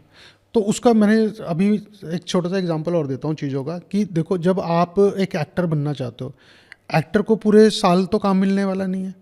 आपको एक फिल्म आज मिली है, एक टेलीविज़न सीरियल आज मिला, हो सकता है दूसरा 2 साल के बाद मिले, तब तक क्या करोगे उस बीच में? तो अगर आपके पास एक्स्ट्रा नॉलेज है, एक्स्ट्रा लर्निंग है, जैसे अब मैंने कहा कि आपको बैक स्टेज में कुछ भी सीख सकते हो, और यही चीज़ आपकी अप्लाई होती है बाद में फिल्मों में भी। ओके। आप वहाँ पे पहले स्टेज में कैमरा नहीं आता, वहाँ दूसरी जगह पे कैमरा भी आता है, वहाँ पे डीओपी बन सकते हो, वहाँ पे लाइटिंग डायरेक्टर बन सकते हो, वहाँ कॉस्ट्यूम डिज़ाइनर बन सकते हो। कोई यहाँ भी है, यहाँ भी आप सीख रहे हो, पर यहाँ पे वो उतना पेस आपको पे नहीं करेगा कोई भी, ओके। जो फिल्मों में मिलेगा। यहाँ थिएटर जितना भी होता है वो बहुत कम उसमें अर्निंग है सबके लिए, चाहे वो कोई बड़ी कंपनी क्यों ना हो, वो भी अर्न तभी करती है जब वो कमर्शियल करती है। अगर जब आप कमर्शियल उसमें जाएंगे तो आपको ये सब चीज़ें जानकारी होनी चाहिए, साउंड की जानकारी होनी चाहिए, लाइटिंग की जानकारी होनी चाहिए, जो भी आप आगे जिस चीज़ में आप सेकंड अपनी जॉब सोच सकते हैं। तो आपने एक नाम लिया शाहरुख खान, शाहरुख खान, मतलब क्या डिफरेंस है, क्या है? देखो आपने उसमें से एक तो एच मिसिंग कर दिया, अच्छा, शाहरुख। सा कर दिया, शाह की जगह। शाहरुख। तो ये भी एक क्लास का वो है हमारा डिक्शन। तो आप ये कहना चाह रहे हो कि मैंने एक्टिंग नहीं सीखी तो इसलिए ये मिसिंग है मेरा? ये सबके साथ होता है पर ये डिक्शन क्लासेस लेनी पड़ती हैं, ये भी एक पार्ट है एक्टिंग का, जिसमें एक्टर को इन सब चीज़ों पे ध्यान देना पड़ता है। अगर आपने शब्द गलत बोला वो भी पकड़ा जाएगा कैमरे पे, तो उसके लिए रीटेक हो जाता है हमारे यहाँ। ओके। तो उसको फिर बताते हैं कि भाई ये ऐसे नहीं ऐसे बोलना है। तो शाहरुख खान। शाहरुख खान। शाहरुख खान जी अभी ठीक है। हाँ, बाकी क्लास में ले लूँगा आपसे। तो शाहरुख खान, अगेन शाहरुख खान। शाहरुख। जी तो आपने कहा शाहरुख खान आपके साथ उस टाइम पे थे, जी तो ये आप बता रहे हो कि 3 से 4 साल थे? जी 4.5 साल। 4.5 साल, 88 से 93। 91 91। जी, एक्चुअल में 87 और पहले चले जाएं। अच्छा, 87 हाँ, से थे। 87। तो वो उस टाइम पे एक तो उनकी एज क्या रही होगी? उस समय वो कॉलेज कर रहे थे। कॉलेज कर रहे हाँ थे। जी। दूसरी चीज़ में ये मेरा क्वेश्चन स्पेसिफिक ये है एज को लेके कि वो उस टाइम पे उनकी जो हार्डवर्क थी और आज वो जो बन चुके हैं, तो लोग देखते हैं उनकी सक्सेस, उनकी जर्नी जहाँ से, क्योंकि जेनजी जो नई वाली जनरेशन है अपनी, उनको चाहिए सब कुछ क्विक, क्योंकि रिटेनमेंट, स्विगी, जोमेटो, ये वाली चीज़ों के बाद उनको चाहिए, क्योंकि वो लाइफ में सक्सेस भी उनको क्विक चाहिए कि आज मैंने कोर्स किया है तो कल मेरे को कोई बड़ा वो मिल जाए।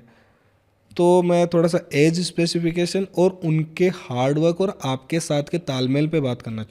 देखिए मैं उस चीज़ को फिर से दोहराऊंगा कि एक तो सबसे पहली बात है कि जब आप शुरुआत में कभी भी कोई चीज़ चूज़ करते हैं, अगर चाहे आप क्रिकेटर बनना चाहें, चाहे एक्टर बनना चाहें, या कोई भी फील्ड में जाना चाहें, तो आपको वो एक बचपन से आता है। ओके। तो वो आपको, मैं कहूँ तो शाहरुख खान ने 15-16 साल की उम्र से शुरू किया ये सब, उसको कि भी मेरे को इस जगह जाना है, तभी आप उस जगह के माहिर बनते हो। चाहे वो आप कराटे सीखना चाहो तो भी आपको बचपन से चीज़ सीखनी पड़ेगी, या आप क्रिकेटर बनना चाहो तो भी आपको देखा होगा, तो आप जितने भी आज की डेट में क्रिकेटर जो भी बन रहे हैं क्रिकेटर वगैरह, वो बचपन से ही बनना चाहेंगे, तभी वो आगे निकलते हैं। जो शॉर्ट सोचेगा, जैसे आपने कहा कि आज के जो जेन जी है जो बहुत जल्दी हर चीज़ जोमेटो की तरह चाहता है, तो वो लॉन्ग टर्म नहीं होती, वो भी शॉर्ट टर्म ही रह जाती है। अगर आपको इस फील्ड में जाना है तो मैं शाहरुख खान के कहूँ तो शाहरुख खान ने आई थिंक 7 ईयर्स दिए होंगे इस चीज़ के लिए, ओके, पहला ब्रेक मिलने तक। पहला ब्रेक को मिलने तक। उससे पहले उन्होंने थिएटर बहुत किया। और मैं एज एन एक्टर उनके बारे में बात करूं और उनके साथ बैक स्टेज के बारे में बात करूं तो उन्होंने back stage I think acting से ज़्यादा उन्होंने बैक स्टेज किया है। बैक स्टेज में सेट डिज़ाइन, मतलब हमारे साथ सेट के ऊपर भी काम कर रहा उन्होंने। लोगों को हम छोड़ने जाते थे, हम लड़कियों को ड्रॉप करने जाते थे रात रात को, जूनियर जो भी हाँ, आर्टिस्ट होते थे जिन उनको। जिन आर्टिस्ट, क्योंकि आपको हर काम करना पड़ेगा थिएटर में। तो ये सारी नॉलेज, और शाहरुख खान इस चीज़ को आज भी रिस्पेक्ट करते हैं। आप देखोगे बैक स्टेज में वो जब तक वो काम कर रहे हैं सेट पे, तो वो सेट पे, उसके बाद वो मनोरंजन कर रहे होते पीछे, अपनी चीज़ें सीख रहे होते। लोग के साथ उनको पता है कि ये कितना इम्पोर्टेंट है। स्पॉट बॉय भी इम्पोर्टेंट है उनके लिए। आप अगर उनका अगर रिकॉर्ड देखोगे तो उनके साथ जितने भी लोग जुड़े हैं ना, उनको छोड़ के नहीं गए। तो आपके साथ जुड़े हो? मेरे साथ आज भी जुड़े हैं। तो वो जो जितने, क्योंकि उनको पता है, वैल्यू करते हैं उन चीज़ों की। हाँ, उनको ये भी पता है ये बंदा मेरे साथ ये ज़्यादा दिन, या ये मेरे लिए इस तरीके लिए, जो पुराने लोग हैं ना, जो उनके साथ पुराने लोग हैं, उनके साथ वो आज भी उतने ही जुड़े हैं। नए लोगों को पता है वो अब मेरे इस औरत के साथ जुड़े हैं। ओके। ठीक है ना, जो चीज़ आपकी पुरानी होगी, और जो जैसे लोग हैं, जितने लोग सीखने के लिए, जैसे मैं वापस आता हूँ अपने टॉपिक पे कि जंजी, आज भी उन लोगों को उतना ही टाइम लगेगा। नहीं, मतलब मेरा क्वेश्चन अभी इसके साथ ये होता है कि जैसे अभी जो बच्चे आ रहे हैं आपके पास एक्टिंग सीखने के लिए, और एक वक्त था कि शाहरुख खान वाला टाइम था, मनोज वाजपेयी जी वाला टाइम था, तो उसमें और आज वाले बच्चों में क्या वो सेम झील है, सेम वो चीज़ है, कैलिबर है? नहीं है। क्योंकि देखो, एक तो जितना फास्ट चीज़ें चल रही हैं, देखो आज के टाइम में यूट्यूबर बन रहे हैं लोग, बहुत सारे इंस्टाग्राम कर रहे हैं, सब कुछ कर रहे हैं। तो वो सोचते हैं कि ये सब जितना जल्दी हम लोग उस चीज़ को पा लें, और वो पाने के चक्कर में अच्छे एक्टर नहीं बन पा रहे। ओके। क्योंकि उसके लिए आप शॉर्टकट चीज़ें करोगे तो शॉर्ट में ही रह जाओगे। आपको लंबे रेस का घोड़ा बनना है, आपको लंबी दूर तक जाना है, तो आपको पूरी डिटेलिंग लेके जाना चाहिए। आप चाहे वो किसी भी फील्ड में जा रहे हो, तो वो आपको तभी मिलेगी जब आप उस चीज़ के बारे में बारीकियाँ सीख लोगे। और आज के टाइम में पहले जैसा माहौल नहीं है एक्टिंग का। आज आपके पास बहुत अपॉर्चुनिटीज़ हैं, और वो सारा का सारा जो चल रहा है वो इंटरनेशनल चल रहा है। आपको अपने आप को इंटरनेशनल लेवल पे लेके आना पड़ेगा एज एन एक्टर। खासकर देखोगे आप, जितने भी पहले मेथड एक्ट, पहले जैसे हम बोल रहे हैं, हमारे यहाँ सोचते थे यार ये क्या चीज़ है। आज जो सत्यजीत रे जी ने जो पहले किया है काम, वो आज देखो 50 साल के बाद वही चीज़ आ रही है। आउटपुट सेम है, आउटपुट सेम चीज़ है। अगर उनकी फिल्म देखोगे तो लगेगा आज की फिल्म बनी हुई है वो। तो वो उतना फ्यूचरिस्टिक काम था, उतना फ्यूचरिस्टिक काम था। और उस काम को उस समय हम लोग कहते थे, हम क्या देखना चाहते थे, हम ज़िंदगी से अलग चीज़ देखना चाहते थे, हम फैंटेसीज देखना चाहते थे हम। और आज जितना भी सारा सिनेमा है, जो भी इंटरनेशनल सिनेमा है, वो आप देखोगे रियल दिखाता है। अब हमें उनके साथ कंपेयर करना है अपने आप को। कंपटीशन हमारे लिए बहुत बड़ा हो गया है। पहले हमारा टेलीविज़न, दूरदर्शन होता था, लोकल चैनल्स होते थे। अब हमारा जब से OTT आया है, OTT आने से हमारा जो ऑडियंस साइज बढ़ गया, ऑडियंस साइज वर्ल्ड वाइड हो गया है। हमारी ऑडियंस वर्ल्ड में है। हमारा जो जितना इंडियंस देखेंगे आप, हर कंट्री में हमारा इंडियंस, और वो इंडियंस सामान नहीं देख रहा, पहले से नहीं देख रहा, वो बाहर का भी देख रहा है। तो आपको उसके साथ कंपेयर करने लग जाते हैं। तो क्या आपके जो एक्टिंग स्कूल की मैं बात करूँ तो अभी 2 वर्ड चल रहे हैं, एक रील एक्टर है, एक रियल एक्टर है। तो इस पे मतलब क्या इस चीज़ से अपने बच्चों में जो आप ये चीज़ देखते हो कि नहीं सर मैं तो ये मुझे आती है पहले से, मेरे तो इतने फॉलोअर हैं, मैं ये करता हूँ वो करता हूँ? अब मैं आपको बताता हूँ रियल में एक्टर में और रील एक्टर में। देखो रील एक्टर का आप अगेन, जब तक ये सब बोलते ना, एक वेव चल रहा है, और ये वेव किस तरफ जाएगा nobody knows, but real actor will remain real actor. Just like Irrfan Khan. Irrfan Khan, Nawazuddin Siddiqui, आप जितने भी बड़े अच्छे एक्टर रहे हैं अपने टाइम के, जो आज भी अपने नसीरुद्दीन शाह जी, आप देखिए उनके आज तक एक्टर ही हैं। नहीं मतलब जैसे अभी एक चीज़ जो मेरे दिमाग में बहुत टाइम से गूंज रही है कि मैं वो चीज़ पूछूं आपसे ये जब आपके आने का था तब भी मेरे दिमाग में था कि मेरा ये क्वेश्चन तो मेरा ज़रूर रहेगा, क्या मतलब एक रियल एक्टर बनने के लिए या कुछ भी मतलब रियल उतना उस लेवल तक मुकाम तक पहुंचने के लिए आपको गरीब होना ज़रूरी है, या फिर जितने भी स्टार्स हैं जो बड़े बन गए हैं, जितने के इंटरव्यू आते हैं उनमें सब में वो एक गरीब की दास्तां सुनाते हैं, मेरे पास ये नहीं था, मेरे पास, क्या वो सच होती हैं या फिर सिर्फ बस ठीक है कि एक इंडिया जो है थोड़ा उसमें मिडिल क्लास लोग ज़्यादा हैं तो वो एक ऑडियंस से जुड़े रहने के लिए करता है? देखिए, जो बोलते हैं ना, मेरे जो जितने भी अच्छे एक्टर हैं, जितने भी मंजे हुए एक्टर आप आज के टाइम में देखते हो, वो वाकई में उनकी कहानी सच्ची है। क्योंकि आप लोग तो उन्हें उस स्टेज पे देखते हो ना जब वो एक्टर नहीं है, आप उन्हें एज ए लेमैन देख रहे हो। अब देखिए, एक एक बॉम्बे की ट्रेन, डेली बॉम्बे जाती है ट्रेन, उसमें से कम 100 लोग, 15 मतलब 100 से 200 लोग रोज़ एक्टर बनने ही जाते हैं। ठीक है, और वो कौन होते हैं? वो गरीब ही होते हैं। ठीक है, अब उसमें से कोई एक निकल गया, हम उसकी सक्सेस देखते हैं। पर जो बेचारे वापस आते हैं, जो थक हार जाते हैं, जो नहीं पहुंच पाते वहाँ तक, वो तो फिर वापस वहीं आ रहे हैं ना। तो जो एक्टर वाकई में ही, जिसकी हम जो भी, चाहे दिलीप कुमार जी ले लीजिए, चाहे वो मधुबाला जी ले लीजिए, जिनका भी आप देखेंगे, आप उनका बैकग्राउंड देखेंगे तो उनका कहीं ना कहीं गरीबी से शुरू हुआ है। और वही आज कहाँ हम उनको कैसे जानते हैं? हम बहुत अच्छे एक्टर से। तो आप ये कहना चाह रहे हो कि जैसे अगर किसी के पापा के पास बहुत पैसे हैं या जो एक वेल टू डू फैमिली से आता है तो वो कभी अच्छा एक्टर नहीं बन पाएगा? नहीं बन पाएगा। उसका कारण सबसे पहला यह है कि देखो, इसमें स्ट्रगल बहुत है, मेहनत बहुत है। आप सोचोगे ना कि ये बहुत आसानी से ये सब चीज़ कर लेते हैं, अरे ये तो बहुत अच्छा दिख रहा है मुझे, पर वो इसके पीछे का जो हार्ड वर्क है वो बहुत। सबसे पहली बात, आपको टाइम बहुत इम्पॉर्टेंट है।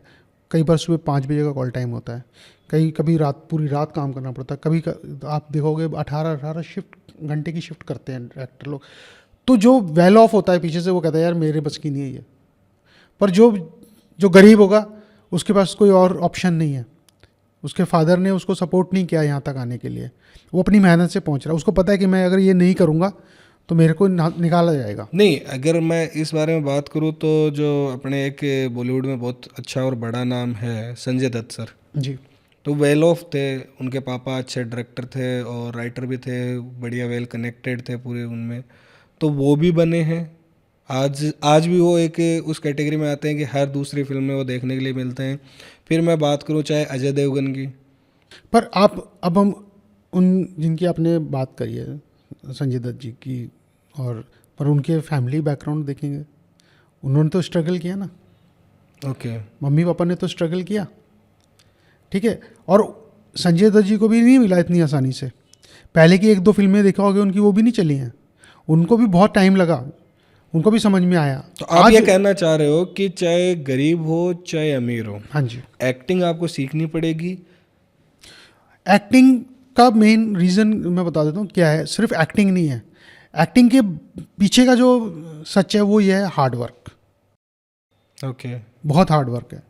आपको इतना आसानी से, क्योंकि उस समय आप ये देखो, कोई भी फिल्म के पीछे कितना बड़ा फाइनेंस लगा होता है। ठीक है, और कोई भी डायरेक्टर, कोई भी प्रोड्यूसर आपको क्यों लेगा? क्यों लेगा आपको? अनटिल अनलेस आप उसके पैसे को और उसके टाइम को वैल्यू दे पाओ। उससे पहले वो आपका ऑडिशन लेगा, आपके कितनी बार आप परखे जाओगे कि भाई ये वाकई में ये रोल कर पाएगा। तो उसके लिए क्या होना पड़ेगा? आपको पॉलिश होना पड़ेगा। नहीं, जैसे अगर मैं बात करूँ ऑडिशन लेगा, जैसे फाइनेंस की आपने बात की, तो फाइनेंस पे अपन आते हैं। तो जैसे मान लो कि मैं एक प्रोड्यूसर हूँ और साथ के साथ मैं प्रोड्यूसर कम डायरेक्टर हूँ, या फिर मैं प्रोड्यूसर हूँ, मेरे पास एक डायरेक्टर है जिसके पास अच्छी स्क्रिप्ट है और बहुत बड़ा बजट लगने वाला है, तो मैं न्यू कमर पे हाथ क्यों डालूंगा फिर? आप न्यू कमर पे तब हाथ डालोगे जब वो वाकई में, वो देखो, न्यू कमर भी तब आप लोगे जब वो ऑलरेडी कहीं पे काम कर चुका होगा, आपने उसके काम देखा होगा, और वो छोटे छोटे काम करके ही आगे आता है। नवाजुद्दीन की बात हम कर रहे थे, नवाजुद्दीन ने 1-1 मिनट के रोल किए हैं पहले। तो सर कुछ मीठी यादें हैं आपके उस दौर की? किस दौर की बात कर रहे हैं आप?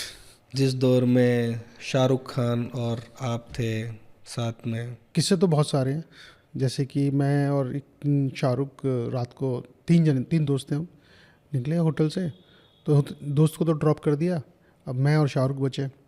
हम जैसे निकले गाड़ी ने पेट्रोल जीरो, ऐसा ध्यान थोड़ी नहीं होता ध्यान नहीं दिया हम लोगों है, ने। ऐसा थोड़ी होता है। तो पेट्रोल तो मिल जाते हैं ना रात में? नहीं, उस समय वीपी सिंह जी की सरकार थी, तो उन्होंने एक ऐलान किया हुआ था कि 7 बजे के बाद दिल्ली में पेट्रोल किसी को नहीं मिलेगा। क्यों? पता नहीं, कुछ तेल बचाने की बात हो रही थी या पोल्यूशन को लेके बात हो रही थी, कुछ ना कुछ तो था उस समय। तो उस समय हम लोग रात को परेशान हुए, एक पहले टैक्सी स्टैंड पे गए, उनसे बोला, तो उन्होंने 1 लीटर हमें एक बोतल तेल दी थे। हमारे पास उस समय मारुति वैन होती थी शाहरुख के पास, वैन जो किडने पर गाड़ी बोलते थे उसको। उस समय नई वैन, मतलब मारुति लॉन्च हुई थी, तो जब नए तो ये नया मॉडल आया था इसका मारुति वैन का, तो वो शाहरुख के पास थी, तो हम दोनों वहाँ से आ रहे थे, तो पेट्रोल हो गया ख़त्म। उसके बाद वो गाड़ी में जो पेट्रोल डालना, एक जो बोतल पेट्रोल दिया उन्होंने डाला, वो तब भी नहीं हो, फिर फूंक मार रहे हैं उसमें। हाँ, लिटरली फूंक मार रहे हैं गाड़ी में, पेट्रोल वहाँ तक पहुँच जाए। तो वहाँ पेट्रोल का तब भी नहीं हो, फिर हम दोबारा किसी दूसरे उनसे बोला, तो कह रहे नहीं ये यही था, हमने आपको दे दिया। फिर हम दूसरे टैक्सी स्टैंड पे गए, वहाँ नहीं मिला, फिर हमने टैक्सी करी, फिर साउथ एक्स आए, साउथ एक्स, और ये सब जितना ये सारा कुछ हो रहा था ना, इसमें 3.5 घंटे लग गए हमें। और रात का टाइम क्या रहा होगा? 1 से 4 बज गए। ओके। हाँ, फिर हम ये सब कुछ करके घर पहुँचे। अब क्योंकि मैं रहता था बैरी सर के साथ उस समय, हाँ। और हमारे उधर ना कुंडी लग जाती थी। हाँ, 10 बजे के बाद वहाँ कुंडी लग जाती थी। अब आ गए तो ठीक है, नहीं तो फिर आपको कहीं भी जाके रहना पड़ेगा। मतलब बेरी सर स्ट्रिक्ट थे? बैरी सर सो जाते थे, मतलब उनको सुबह 7 बजे उठना है, 4 बजे उठना है, तो फिर वो। ओके। हाँ, तो अब उन्होंने मेरे को बता रखा था कि लेट आना, तो तुम अपना देख लेना। हमने बोला ठीक है, तो शाहरुख फिर मेरे को अपने घर ले गया। तो मैं शाहरुख के जब घर गया, तो हमने आराम से जब जूते उतार लिए, क्योंकि इसका रूम सबसे ऊपर था शाहरुख का। अब हम जैसे सीढ़ी चढ़ रहे हैं, तो मम्मी कहती है, हाँ आ गया नौटंकी करके शाहरुख खान? शाहरुख को। तो पहले तो शाहरुख ने मुझे बोल दिया था पहले धीरे धीरे चलना है यार। तो हम लोग गए, फिर वही ये जो किस्से हैं ना, ये इस तरह के बहुत बार हुए हैं। सिर्फ पेट्रोल की बात नहीं है, कभी कुछ किसी को छोड़ने जा रहे हैं रात को, हम दोनों को ही मोहरा बनाया जाता था कि हम लोग सॉफ्ट थे बहुत, हम लोग आराम से किसी को मना नहीं करते थे। हम ये लगा लो सेट पे से जब हमारा शो ख़त्म हुआ, तो हम लड़कियों को छोड़ने जा रहे हैं नोएडा रात को 12 बजे 12:30 बजे, और उस समय नोएडा बहुत सुनसान होता था। मतलब आप दोनों ने ये सब किया? हाँ जी, किया। और तब यहाँ तक पहुँचा? ये यहाँ तक पहुँचने का सबसे जो मेजर है वो यही है कि भाई आपको मेहनत करनी पड़ेगी, हर तरह की मेहनत करनी पड़ेगी। तो ये उन्होंने जो आज हम शाहरुख खान है, वो ऐसे नहीं बने हैं। तो क्या डिफरेंस है उस वाले शाहरुख खान और आज वाले शाहरुख खान? पहली बात तो बहुत बड़ा डिफरेंस है। नहीं, मैं सक्सेस की बात नहीं कर रहा। नहीं, मैं बात कर रहा हूँ as a human. As a human I think वो आज भी वैसे ही है, पुराने लोगों के लिए। सेम? हाँ, पुराने लोगों के लिए आज भी वैसे ही है। देखो, जो उसको आज के टाइम से मिलेगा, आज के हिसाब से मिलेगा, तो उसकी शोहरत के हिसाब से मिलेगा, तो उसको पता है कि ये मेरे को किस पर्पज़ से मिल रहा है। और जो पुराने लोग हैं उसको पता है वो मेरे पुराने लोग कब बने हैं, जब वो कुछ भी नहीं था। वो जैसे हम तब वैसे हम इकट्ठे सब एट पार थे, ठीक है। तो कई बार ऐसा होता है कि आप देखते हो कि आपके साथ के लोग कहाँ से कहाँ पहुँचे, और मैंने अपने इसमें बहुत लोगों को देखा आगे जाते हुए। तो एक मिसकंसेप्शन ये है कि बीजेएस जो है उसका फीस स्ट्रक्चर जो है बहुत ज़्यादा कॉस्टली है। जी नहीं, बिल्कुल भी नहीं। मैं बताता हूँ क्यों। पहली बात तो जो और जगहों पे कोर्सेज़ हैं, वो कंपेयर टू हमारे टाइमिंग के हिसाब से वो 3 महीने में इतना फ़ीस ले रहे हैं, 3 लाख रुपए ले रहे हैं, 4 लाख रुपए ले रहे हैं। कई स्टूडेंट हमारे पास आते हैं, कहते हैं सर वहाँ तो हमें कुछ सिखाया ही नहीं गया। तो कंपेयर टू अदर्स, तो हमारी जो पढ़ाई है, जो हमारे सिलेबस हैं, वो काफ़ी स्ट्रॉन्ग है। और फीस कह सकते हो कि जो है वो एक एट पार है। जो आप सीख के जा रहे हो उससे आपकी अर्निंग जो होने वाली है, जो आगे फ्यूचर में, ख़ास करके आपको मैं बताता हूँ, जो 4-4 साल आप इंजीनियरिंग करते हैं और 4 साल के बाद जो पैसा खर्च करके भी आते हैं, और फिर उसके बाद वो हमारी कोर्स करने आ रहे हैं, इंजीनियर होकर वो एक्टिंग कोर्स कर रहे हैं और वो 4 महीने में एक्टर बन जाते हैं और वो जाके वहाँ पे पर डे, एक टाइम आता है ऐसा, पर डे 1 लाख भी कमा रहे हैं, 5 लाख भी कमा रहे हैं। तो वही लोग कहते हैं सर ये तो कुछ भी फीस नहीं है आपकी, क्योंकि जो करना चाहता है, जो जो इस फील्ड में आएगा, उसको पता है कि उसको उस मुकाम पे पहुंचने के लिए कुछ तो पे करना है। और आप जहाँ सस्ते की बात करते हैं, मैं कहता हूँ आपने अब कहीं पे फीस दी 1 लाख रुपए और आपने सीख लिया, आपने क्या सीखा क्या नहीं सीखा वो तो आपको तब पता चलेगा जब आप दूसरे इंस्टीट्यूट में जाके पता जब करेंगे कोर्स। तब तक आप वो सोचते हैं यार यही कोर्स मैंने जो सीखा यही है, और वो उससे आगे काम नहीं मिलता उसको, तो वो 1 लाख तो उसका जीरो हो गया ना, उसकी कोई वैल्यू नहीं काउंट हुई। आपने 1 लाख पे किया, आपने ये सोच के पे किया मैंने कुछ सीखा है, पर वहाँ कुछ सीखने को नहीं मिला। अगर यहाँ आपने जो पे किया, जो भी तो अमाउंट, ऐसा क्या है, मतलब जो आप कह रहे हो कि वहाँ और यहाँ में सिलेबस, सिलेबस, तो सिलेबस, आपके खुद के सिलेबस हैं? जी हाँ, बैरी सर जी ने डिज़ाइन किए थे उस समय सिलेबस, उसको भी हमने अपग्रेड किया आज के टाइम के हिसाब से, क्योंकि आपका टाइम डिमांडिंग है कोर्स, जैसे जिस तरीके से चीज़ें बदल रही हैं, नज़रिया बहुत बदल गया है। टेलीविजन जो पहले रील थी आज डिजिटाइज हो गया, डिजिटाइज में बहुत सारी चीज़ें हो गई, आपके खर्चे कम हो गए। जो पहले एक फ़िल्म को बनाने के लिए हम स्टॉक लेते थे, कैमरे में रील डालते थे, फिर धुलवाते थे, अब वो सारा का सारा हट गया है। अब आप अपने मोबाइल से फिल्म बना लेते हैं। हाँ हाँ। ठीक है, जैसे रील बना रहे हैं लोग, फिल्में बना रहे हैं, हर तरह की, अगर आप अच्छे एक्टर हो तो आप किसी भी तरह से पैसे कमा सकते हो और वो सीख के ही कमाओगे। आप उसकी ये जो वैल्यू फॉर मनी है ना, वो आपके सिलेबस से पता चल जाएगा कि कहाँ से बंदा सीख के निकला है। तो आज हमारे यहाँ से जो स्टूडेंट को जो रेशो है, आप देखोगे फिल्मों के अंदर कभी कभी एक फिल्म के अंदर 3-3 एक्टर काम कर रहे होते हैं बीजीएस के।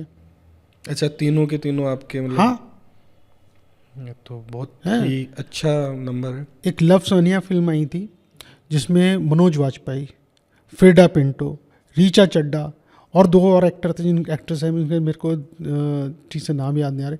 हमारे 4 लोग एक ही फिल्म में। फिर ऐसी फिल्म थी इसकी बजरंगी भाईजान। बजरंगी भाईजान में भी हमारे 3 एक्टर थे उसके अंदर, छोटे छोटे रोल थे पर 3 एक्टर थे। तो इस तरीके से बहुत सारी फिल्में हैं जिसमें हमारे 2-3-1 हर तीसरी चौथी फिल्म में बंदे। तो क्या आपके स्टूडेंट्स को बीजेएस का ऐसा कोई वो लिबर्टी मिलती है कि उनका जो मूवीज़ के सिलेक्शन में जो एक्सेस है वो इजी हो, या फिर आपका कोई रिकमेंडेशन हो? सबसे पहली बात, जो भी यहाँ से निकल के जाते हैं उनकी मार्केट में रिस्पेक्ट है, क्योंकि उनको पता है कुछ ना कुछ सीख के आया होगा। अगर बीजीएस से आया है तो कुछ ना कुछ जानता है, क्योंकि उसने और दूसरा हमारे यहाँ ग्रेड सिस्टम है। हम अगर स्टूडेंट कितना भी बढ़िया हो और उसने पढ़ाई नहीं करी है हमारे यहाँ से, तो ये नहीं कि उसको ग्रेड अच्छा मिल जाएगा, उसके काम से ग्रेड मिलेगा। ओके, हाँ, फेयर, बिल्कुल फेयर। वहाँ हम लोग बिल्कुल भी वो नहीं करते। तो उसमें अगर आपकी डिसिप्लिन नहीं है तो वहाँ मार्क्स कम हो जाते हैं आपके। आपने लेट आए तो मार्क्स कम हो जाते हैं, क्योंकि कोर्स डिज़ाइन ही ऐसे है, आवर वाइज डिज़ाइन किया हुआ है, और आपने अगर आज मिस किया है तो कल रिपीट नहीं होगा। और हम हर स्टूडेंट को बोलते हैं कि भाई नोट्स बनाओ, क्योंकि 4 महीने के बाद आपकी जर्नी शुरू ही हुई है, और आपको हर जो कोर्स में आपने किया है वो अगर आपने नोट डाउन किया है, क्योंकि वो आपने उसको एक्सपीरियंस किया है, तो अगर वो लिखा हुआ है और आप उसको पढ़ोगे वापस तो आपको वो सारी चीज़ें रिवाइंड हो जाएंगी। तो ये चीज़ें हमारा जो स्टूडेंट है वो करता है, और जब मार्केट में जाता है वो ऑडिशन देता है तो उसको पता चल जाता है। अच्छा, दो तरह के कोर्सेज हैं, जैसे हमारे यहाँ एक सर्टिफिकेट कोर्स है, पार्ट टाइम है, उसमें घंटे कम है, इसमें 640 घंटे हैं फुल टाइम में, और उसमें 117-18 घंटे हैं। तो कोर्स में भी फ़र्क है। अगर मेरा बच्चा सर्टिफिकेट कोर्स करके भी जाता है मार्केट में और वो बोलता है कि मैं बैरी जोन से कोर्स करके, वो भी नज़र आता है, उसका भी डिफरेंस नज़र आएगा। हमारे यहाँ हमारे कोर्स करे हुए भी बच्चे का डिफरेंस नज़र आएगा कि उसने सर्टिफिकेट कोर्स किया है या डिप्लोमा कोर्स किया है, क्योंकि क्वालिटी ऑफ टाइम भी काउंट होता है। अभी मेरे एक ही सवाल में दो क्वेश्चंस आपसे। पहला तो ये कि बहुत से इंस्टीट्यूट हैं उनका जो ड्यूरेशन होता है 1 ईयर 2 ईयर ऐसा कुछ होता है, उसी चीज़ को आप कह रहे हो कि आपने 4 मंथ में आप करवाते हो, तो क्या आप उस कोर्स के साथ कॉम्प्रोमाइज़ कर रहे हो? बिल्कुल भी नहीं। तो फिर कैसे पॉसिबल है कि एक इंस्टीट्यूट है जो 1 साल में करवा रहा है और आप हो कि 4 महीने में उसे करवा रहे देखो, जो 1 साल में करा रहा है वो भी उतने ही आवर्स पढ़ा रहा है। हो? ओके, नंबर ऑफ आवर्स का आवर्स क्या? हैं, हमारे 640 घंटे का कोर्स है। अब वो 640 घंटे को आप किस तरीके से आप उसको यूज़ कर रहे हैं। मेन हमारे यहाँ जो 640 घंटे यूज़ होते हैं उसका एक तो वो 16 हफ्तों का कोर्स है। तो 16 हफ्ते में हर हफ्ता डिज़ाइन किया हुआ है कि, और वो इस तरीके से डिज़ाइन है, जैसे आपने कहा था ना कि मैं भी एक्टर बन जाऊँगा, क्या बन सकता हूँ क्या? बिल्कुल बन सकते हो, क्योंकि वो कोर्स ही इस तरीके से है कि स्टेप बाय स्टेप आपको भी नहीं पता चलेगा कि आपने वो कोर्स कैसे कंप्लीट कर लिया। इतना ही आसान हो जाता है। अगर मैंने आपको जैसे पहला दिन कराया और मैं 5 दिन आगे ले जाता हूँ तो आपको नहीं समझ में आएगा, या मैं उसको 10 दिन आगे ले जाऊँ और भी बिल्कुल नहीं समझ में आएगा। बट पहले दिन से लेके और रेगुलर आप आ रहे हो और वो कोर्स कर लेते हो, एंड ऑफ द डे आप अपनी खुद की फिल्म बना के जाते हो वहाँ से। ये लिबर्टी देते हो? जी, लिबर्टी देते हैं, हम सिखाते हैं, ये हमारे कोर्स में है कि आप अपनी लास्ट में जो शॉर्ट फिल्म है वो आप खुद से बनाते हो, उसमें हमारा कोई सपोर्ट नहीं होता। उससे पहले हम एक शॉर्ट फिल्म बना चुके होते हैं आपके साथ, जो हम इन हाउस ही बनाते हैं, अंदर स्टूडियो में बनाते हैं, और इतना एक्सपीरियंस हो जाता है कि आपका 4 या 5 लोगों का ग्रुप बाहर जाके खुद से स्क्रिप्टिंग होती है उनकी, और ये सारा का सारा 1 हफ्ता मिलता है आपको। 1 हफ्ते में आपको बना के लाना है। ओके। और एक बजट दिया जाता है कि आपको 5,000 रुपये ही खर्च करने हैं पर पर्सन। 5,000 मतलब 1,000 रुपीज़ लगाना है, और उस 5,000 में ही खर्च मतलब आपको पूरा करना है, और वो 5,000 का आपको डिटेल देनी होगी। काफ़ी इन डिटेल्ड वो है। हाँ, उसका कारण है कि आप फिल्म देखो, फिल्म की कोई लिमिट नहीं है। आप का एक जो मैंने बताया ना, 5,000 में भी फिल्म बना सकते हो, 1,000 में भी बना सकते हो, और 5 करोड़ में 5 करोड़ में भी वो नहीं ना कंप्लीट बने। होगी। 500 करोड़ में भी फिल्म बन रही है आज की डेट में, बन रही है। है ना। तो उसका आप कोई लिमिट नहीं है। तो इसलिए हम बोला है कि कम से कम में फिल्म कभी भी, मेरा जो मानना है, फिल्म आपके इमोशन से बनती है, आपके टीम से बनती है। और वो टीम आपकी कितनी महंगी है वो आप जानो, ठीक है। वो फ्री में भी काम कर सकते हैं आपके साथ, और वो इतना पैसा ले सकते हैं कि वो आप अफोर्ड कर सकते हो आप देर। तो ये सब चीज़ें उस हिसाब से डिसाइडेड होती हैं जैसे आपका प्रोजेक्ट है। तो आप ये कहना चाह रहे हो कि बेसिकली आप स्टूडेंट्स का टाइम किल होने से बचाते हो? बिल्कुल, और वो टाइम आगे यूटिलाइज करेगा ना अपने ट्रेन उसको और इन्हांस करने में। अगर वो यही 4 महीने कोर्स करने के बाद और अपने 8-10 महीने, 1 साल, 1.5 साल जो भी लगाए, तो वो अपनी जो शॉर्ट फिल्म हैं जो मैंने आपको बताया वो और इम्प्रूव करे, सीन वर्क इम्प्रूव करे अपने, और वो धीरे धीरे अपने क्राफ्ट को और आगे ले जाएगा। अगर हम ये बोलें कि आपको 1 साल में सिर्फ पढ़ा ही रहे हैं, पढ़ाए जा रहे हैं, और फिर उसका कहीं अगर इंटरेस्ट डाइवर्ट हो गया तो गया, और उसकी कॉस्ट भी तो बढ़ रही है ना। अगर मैं बॉम्बे जाके कोई बच्चा कोर्स करता है तो लिविंग जो वहाँ की है बॉम्बे की, वो तो कोर्स से भी महंगी पड़ती है। बिल्कुल है, बिल्कुल। अगर वही बच्चा बॉम्बे की जगह अमेरिका चला जाए 1 साल का कोर्स करने के लिए, वो 1 करोड़ रुपए का कोर्स पड़ेगा उसको। तो और मैं ही, हमारा ही कोर्स है, 6 महीने का भी कोर्स है बॉम्बे में। ओके। हाँ, वो कोर्स में प्राइस बढ़ जाता है। तो अब वो जो तो कॉस्ट 4 और 6 महीने के कोर्स में डिफरेंस कितना क्या दे देते हो आप? हमारा जो कोर्स इलेबरेट हो जाता है आगे जाके, उस जो हमारे लास्ट के जो फिल्म मेकिंग है वो और बढ़ जाता है उसके अंदर और हमारी सीन वर्क ऐड हो जाते हैं उसमें, और रेवलेशंस हैं, ये सारी चीज़ें इन्हांस हो जाती हैं और डिटेलिंग बढ़ जाती है उसकी। तो जिससे कि वो अपने आप को और फिर उसके बाद भी वो कहता है सर ये क्या 3 महीने और नहीं बढ़ सकता है? तो तब उसको टाइम की और लर्निंग की वैल्यू पता चलती है। और जो हमारा इस समय 3 महीने 4 महीने का कोर्स, जब हमने 3 महीने का कोर्स था ना शुरू में, तो लोग कहते थे इसको सर बढ़ा दो, 1 महीने का और बढ़ा दो, तो हमने 4 महीने का कर दिया। जब 4 महीने का हो गया तो कहते 6 महीने का, और जो तो 6 मतलब महीने कर लेते हैं ना, छोड़ के नहीं जाना चाहते आप? नहीं, जो 6 उसको पता चलता है ना उसकी वैल्यू ऑफ कोर्स की जब तब पता चलती है जब आप उसको कर रहे होते। वो कहते हैं यार सर ये तो और सीखने को है इसमें। वो जो प्रैक्टिस है ना वो रेगुलर है, तो वो जो एक्टर है वो ज़िंदगी भर एक्टर है। जिस दिन से उसने सोचा कि मेरे को एक्टिंग करनी है, उसको सोते जागते वो एक्टर ही रहना पड़ेगा उसको। नहीं, तो इसी में मेरा एक क्वेश्चन है कि आप जो कह रहे हो कि एक्टर को, तो मतलब ऐसी क्या प्रैक्टिसेस हैं जो एक्टर को डेली लाइफ में करनी चाहिए? ऑब्जर्वेशन, लिसनिंग, पढ़ाई उससे रिलेटेड। ऑब्जर्वेशन को आप किस वे में लेते हो कि लाइक अपन दोनों बैठे हैं तो आप क्या मुझे ऑब्जर्व कर रहे हो? बिल्कुल, मैं आपकी एक एक चीज़ मेरे को ऑब्जर्व करनी चाहिए। आपकी बात किस तरीके से कर रहे हैं, किस तरीके से आपका जो बॉडी लैंग्वेज है वो क्या बोल रही है, वो ऑब्जर्वेशन एज एन एक्टर को डिटेलिंग में जाननी ज़रूरी है। कल को वो अगर, जैसे एक छोटा सा एग्जांपल देता हूँ, हम भाग मिल्खा भाग, ठीक, फिर दंगल, ये कैसे बन पाई फिल्में? ये उस कैरेक्टर ने, उस एक्टर ने उस कैरेक्टर को अंदर डाला, उसकी एक एक डिटेलिंग ली।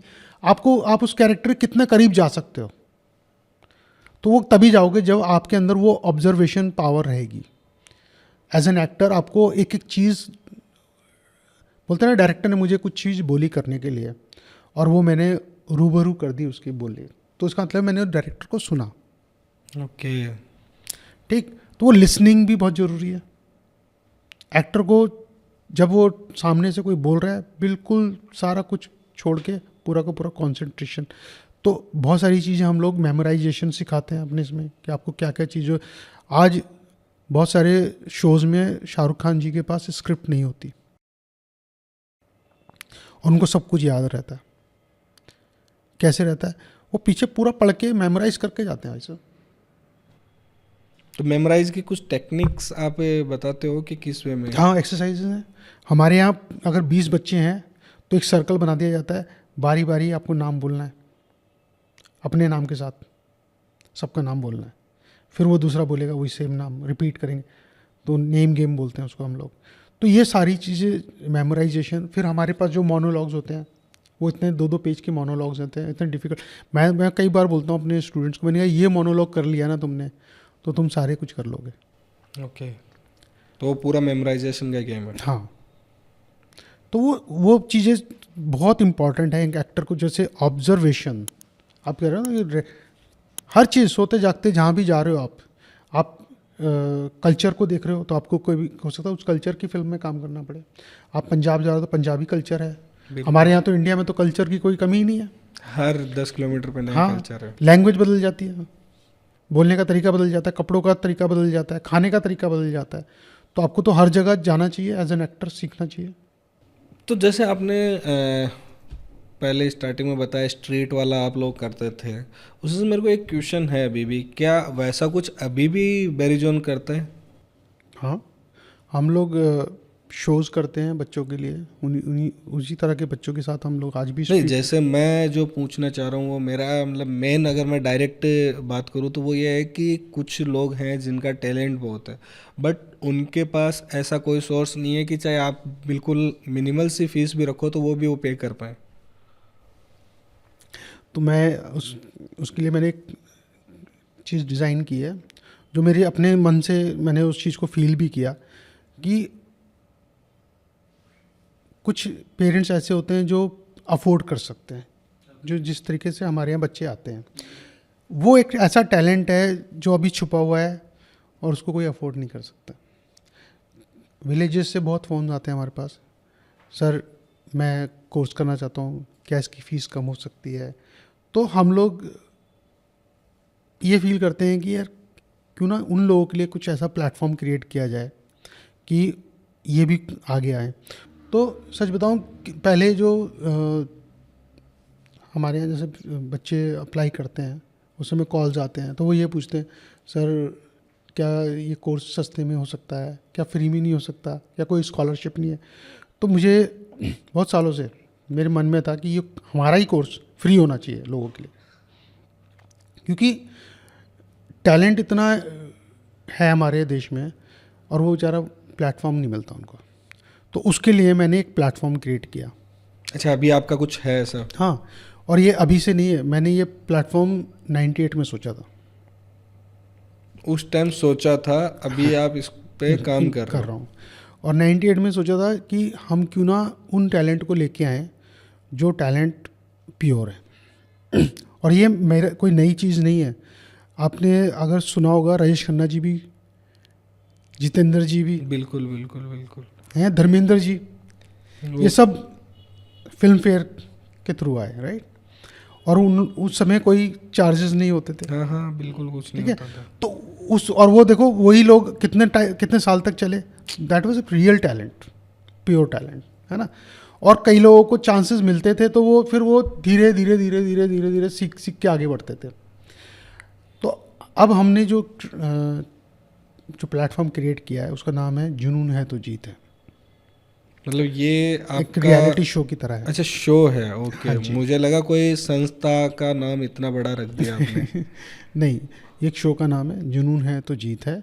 और ये उन्हीं लोगों के लिए है जो लोग वाकई में, जिनके अंदर टैलेंट है, वो कंपटीशन के थ्रू आएंगे और वो रियल कंपटीशन को हम पॉलिश करेंगे। तो मतलब जो भी बच्चे हैं जो इसमें पार्टिसिपेट करना चाहते हैं, तो वो मान लो कि मुझे भी करना है, तो मैं किस तरीके से आप तक पहुंचूंगा, कैसे, और मैं टैलेंटेड हूं कि नहीं हूं, ये वाली चीज़ आप तक आने का जरिया क्या है? देखो, बड़ी सबसे आसान जगह है, वो हमारी वेबसाइट है ओके, और हमारा ऐप आ रहा है, बैरी जॉन एक्टिंग स्टूडियो का ऐप आ रहा है। ठीक है। तो उसमें एक तो आपको अपना इंट्रो भेजना है, आपको अपना ऑडिशन भेजना है जो 2 से 3 मिनट का होगा। जो भी आपके अंदर प्रतिभा है वो आप भेजोगे, उस प्रतिभा के हिसाब से हमारे जो जजेस होंगे वो चूज़ करेंगे।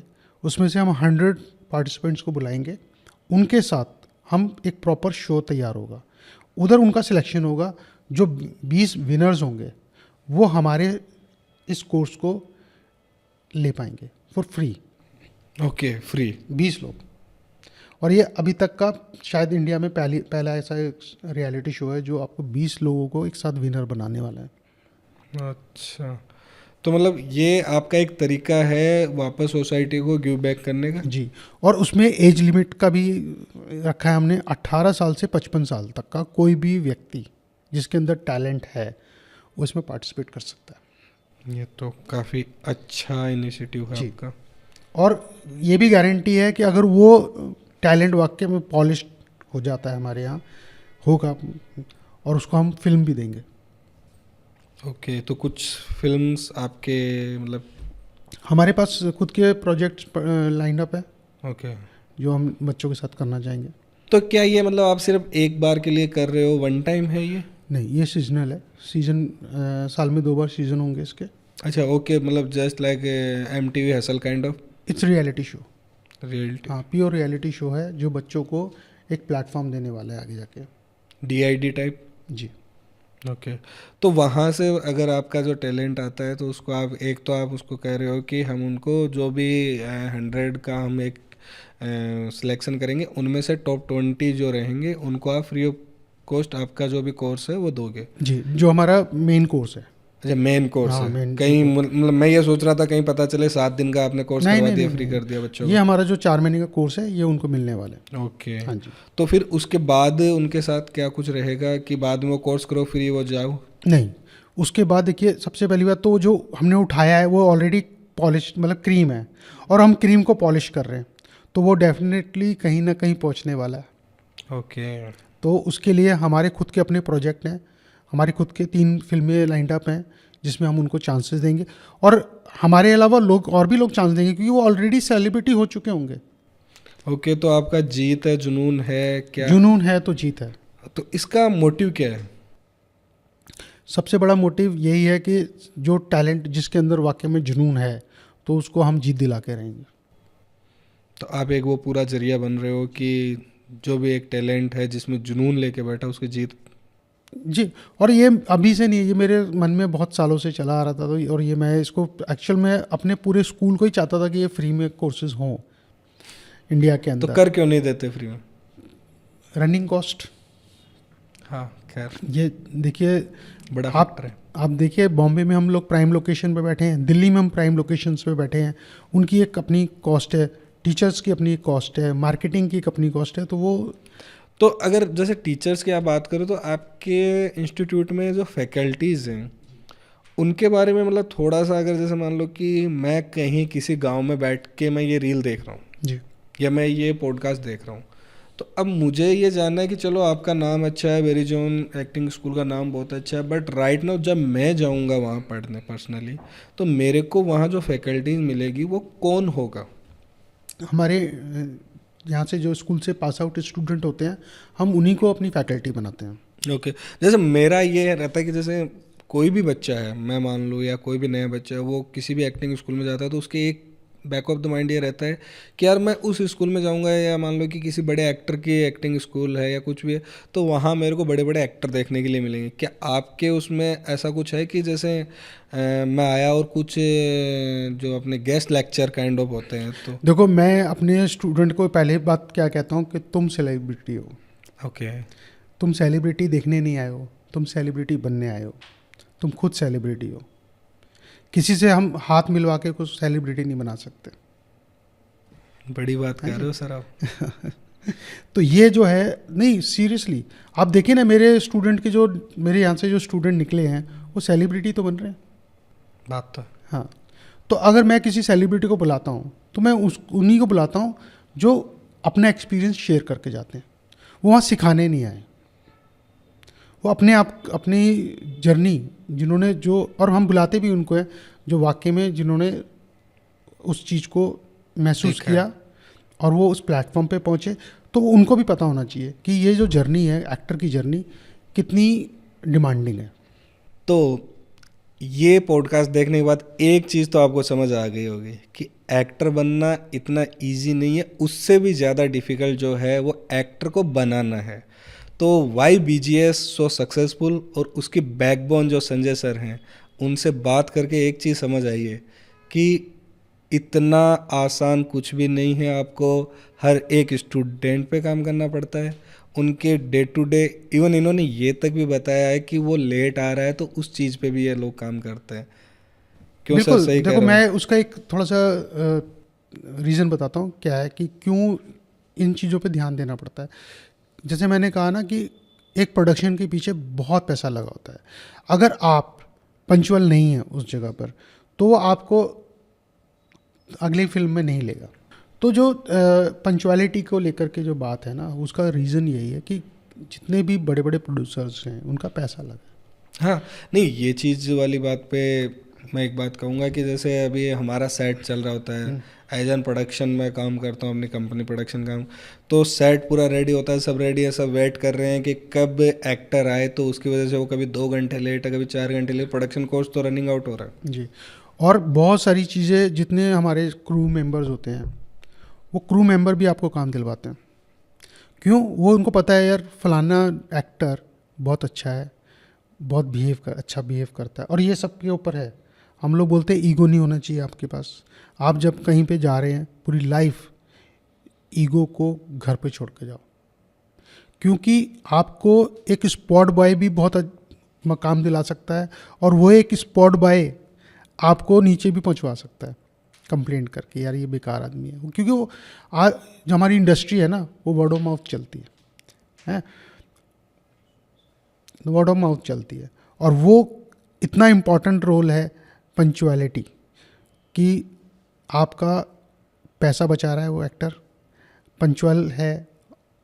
अब देखो ना, अक्षय कुमार जी को देख लीजिए, उनकी मार्केट में ये है कि वो अपना बिल्कुल टाइम पे आते हैं। ये मेरा पर्सनल एक्सपीरियंस है 2 फिल्मों का। ठीक है, तो आप सोचो ना, उनको कौन नहीं लेना चाहेगा अपने उसमें। तो हर एक्टर अगर पंचुअल हो, और वो उसने अगर अपनी टाइम, कई सारे एक्टर हैं, शाहरुख खान जी की बात कर लेते हैं, वो आधा घंटा पहले पहुंचते हैं सेट पे। अमिताभ बच्चन जी आज तक क्यों इंडस्ट्री में है कि वो इतने पंचुअल हैं। एक एक मिनट उनका आप देखोगे तो कहेंगे यार वो कभी भी लेट नहीं होते। 80 साल हो गया आज उम्र को, और आज भी वो, बिल्कुल बिल्कुल, जबकि वो अफोर्ड कर सकते हैं लेट आना, उनको आराम कोई से। बोलेगा भी नहीं, कोई कुछ, कोई नहीं बोलता। बट ही नोज, उनको पता है कि भाई सामने वाले के पैसे की वैल्यू क्या है। तो एज एन एक्टर आपको उसकी वैल्यू करनी पड़ेगी। तो ये सब चीज़ डिसिप्लिन सीखना बहुत ज़रूरी है। तो देख लो, सर ने इतनी सी देर में फिर वापस पूरा एक पंक्चुअलिटी को लेके इतनी चीज़ें बता दी है। तो आप देख सकते हो कि अगर इनके यहाँ जो भी बच्चा निकलता है वो आज इतना सक्सेस क्यों है। जैसे कि सर और हम बात भी कर रहे थे बैक ऑफ द कैमरा, इन्होंने बताया कि अभी ये रीजनल सिनेमाज के जो भी आ रहे हैं, क्योंकि आजकल रीजनल सिनेमा भी इतना ज़्यादा ग्रो कर रहा है, तो उसके एक्टर्स को भी ये बहुत अच्छे से फाइन कर रहे हैं और उनमें भी अपने को वो एक्टर देखने के लिए मिल रहे हैं जो आपको आज बड़ी स्क्रीन पे मिलते हैं। तो मैं यही कहना चाहूँगा कि इनसे बात करके जो मुझे लगा है कि बीजेएस आज इतना सक्सेसफुल क्यों है, क्यों उसका हर एक स्टूडेंट कहीं ना कहीं अपना एक मुकाम पा रहा है, तो उसके पीछे संजय सर की मेहनत और इनकी टीम की बहुत मेहनत लगती है, जो कि जाहिर है सर एक दिन में नहीं आई। तो सर ये हमारा जो था स्टोरी बाय राज रॉक्स, इसमें हमारा मेन मोटिव यही है कि जो भी शख्सियत हैं आज इनको लोग बहुत एक मुकाम पे देखते हैं, तो उनके स्टार्ट से लेके अभी जो जिस पोजीशन पे वो हैं उनकी लाइफ में क्या उन्होंने हर्डल्स थे, क्या उनके स्ट्रगल्स थे, क्या उनकी छोटी छोटी सक्सेस थी जो उन्होंने हर एक माइलस्टोन जो हासिल किए, उनको पब्लिक को एज एन स्टोरी बताना कि ये आप जो शख्सियत देख रहे हो इसमें भाई इन्होंने ये वो नहीं है जो आप देख रहे हो, इसके पीछे की कहानी ये है, यहाँ से ये बंदा यहाँ तक। तो कैसा था आपका एक्सपीरियंस? बहुत अच्छा एक्सपीरियंस रहा और मैं दर्शकों को कहूँगा कि आप इनकी सारी स्टोरीज़ देखें भी और शेयर भी करें, और मैं आपको बहुत बहुत बधाई देता हूँ ये नए इनिशिएटिव के लिए। जी जी धन्यवाद। तो ये था आज का पॉडकास्ट विथ संजय सुजीताब सर, और ऐसी स्टोरीज़ देखने के लिए कि नेक्स्ट गेस्ट कौन होगा उसके लिए कीजिए आप कमेंट, और आपका अगर विश लिस्ट में कोई भी ऐसा गेस्ट है जिसकी जर्नी आपको जाननी है कि वो कहाँ से उठा है, कहाँ तक पहुँचा है, क्या क्या उसके हर्डल्स थे, क्या उसके स्ट्रगल्स थे, क्या उसके छोटे छोटे माइलस्टोन्स थे, तो उसे जानने के लिए या वो चाहते हो कि वो नेक्स्ट गेस्ट कौन हो, तो उसके लिए आप हमें बताइए कि नेक्स्ट गेस्ट आप किसे चाहते हो। तो जुड़े रहिए, मिलते हैं अगले एपिसोड में एक और स्टोरी के साथ।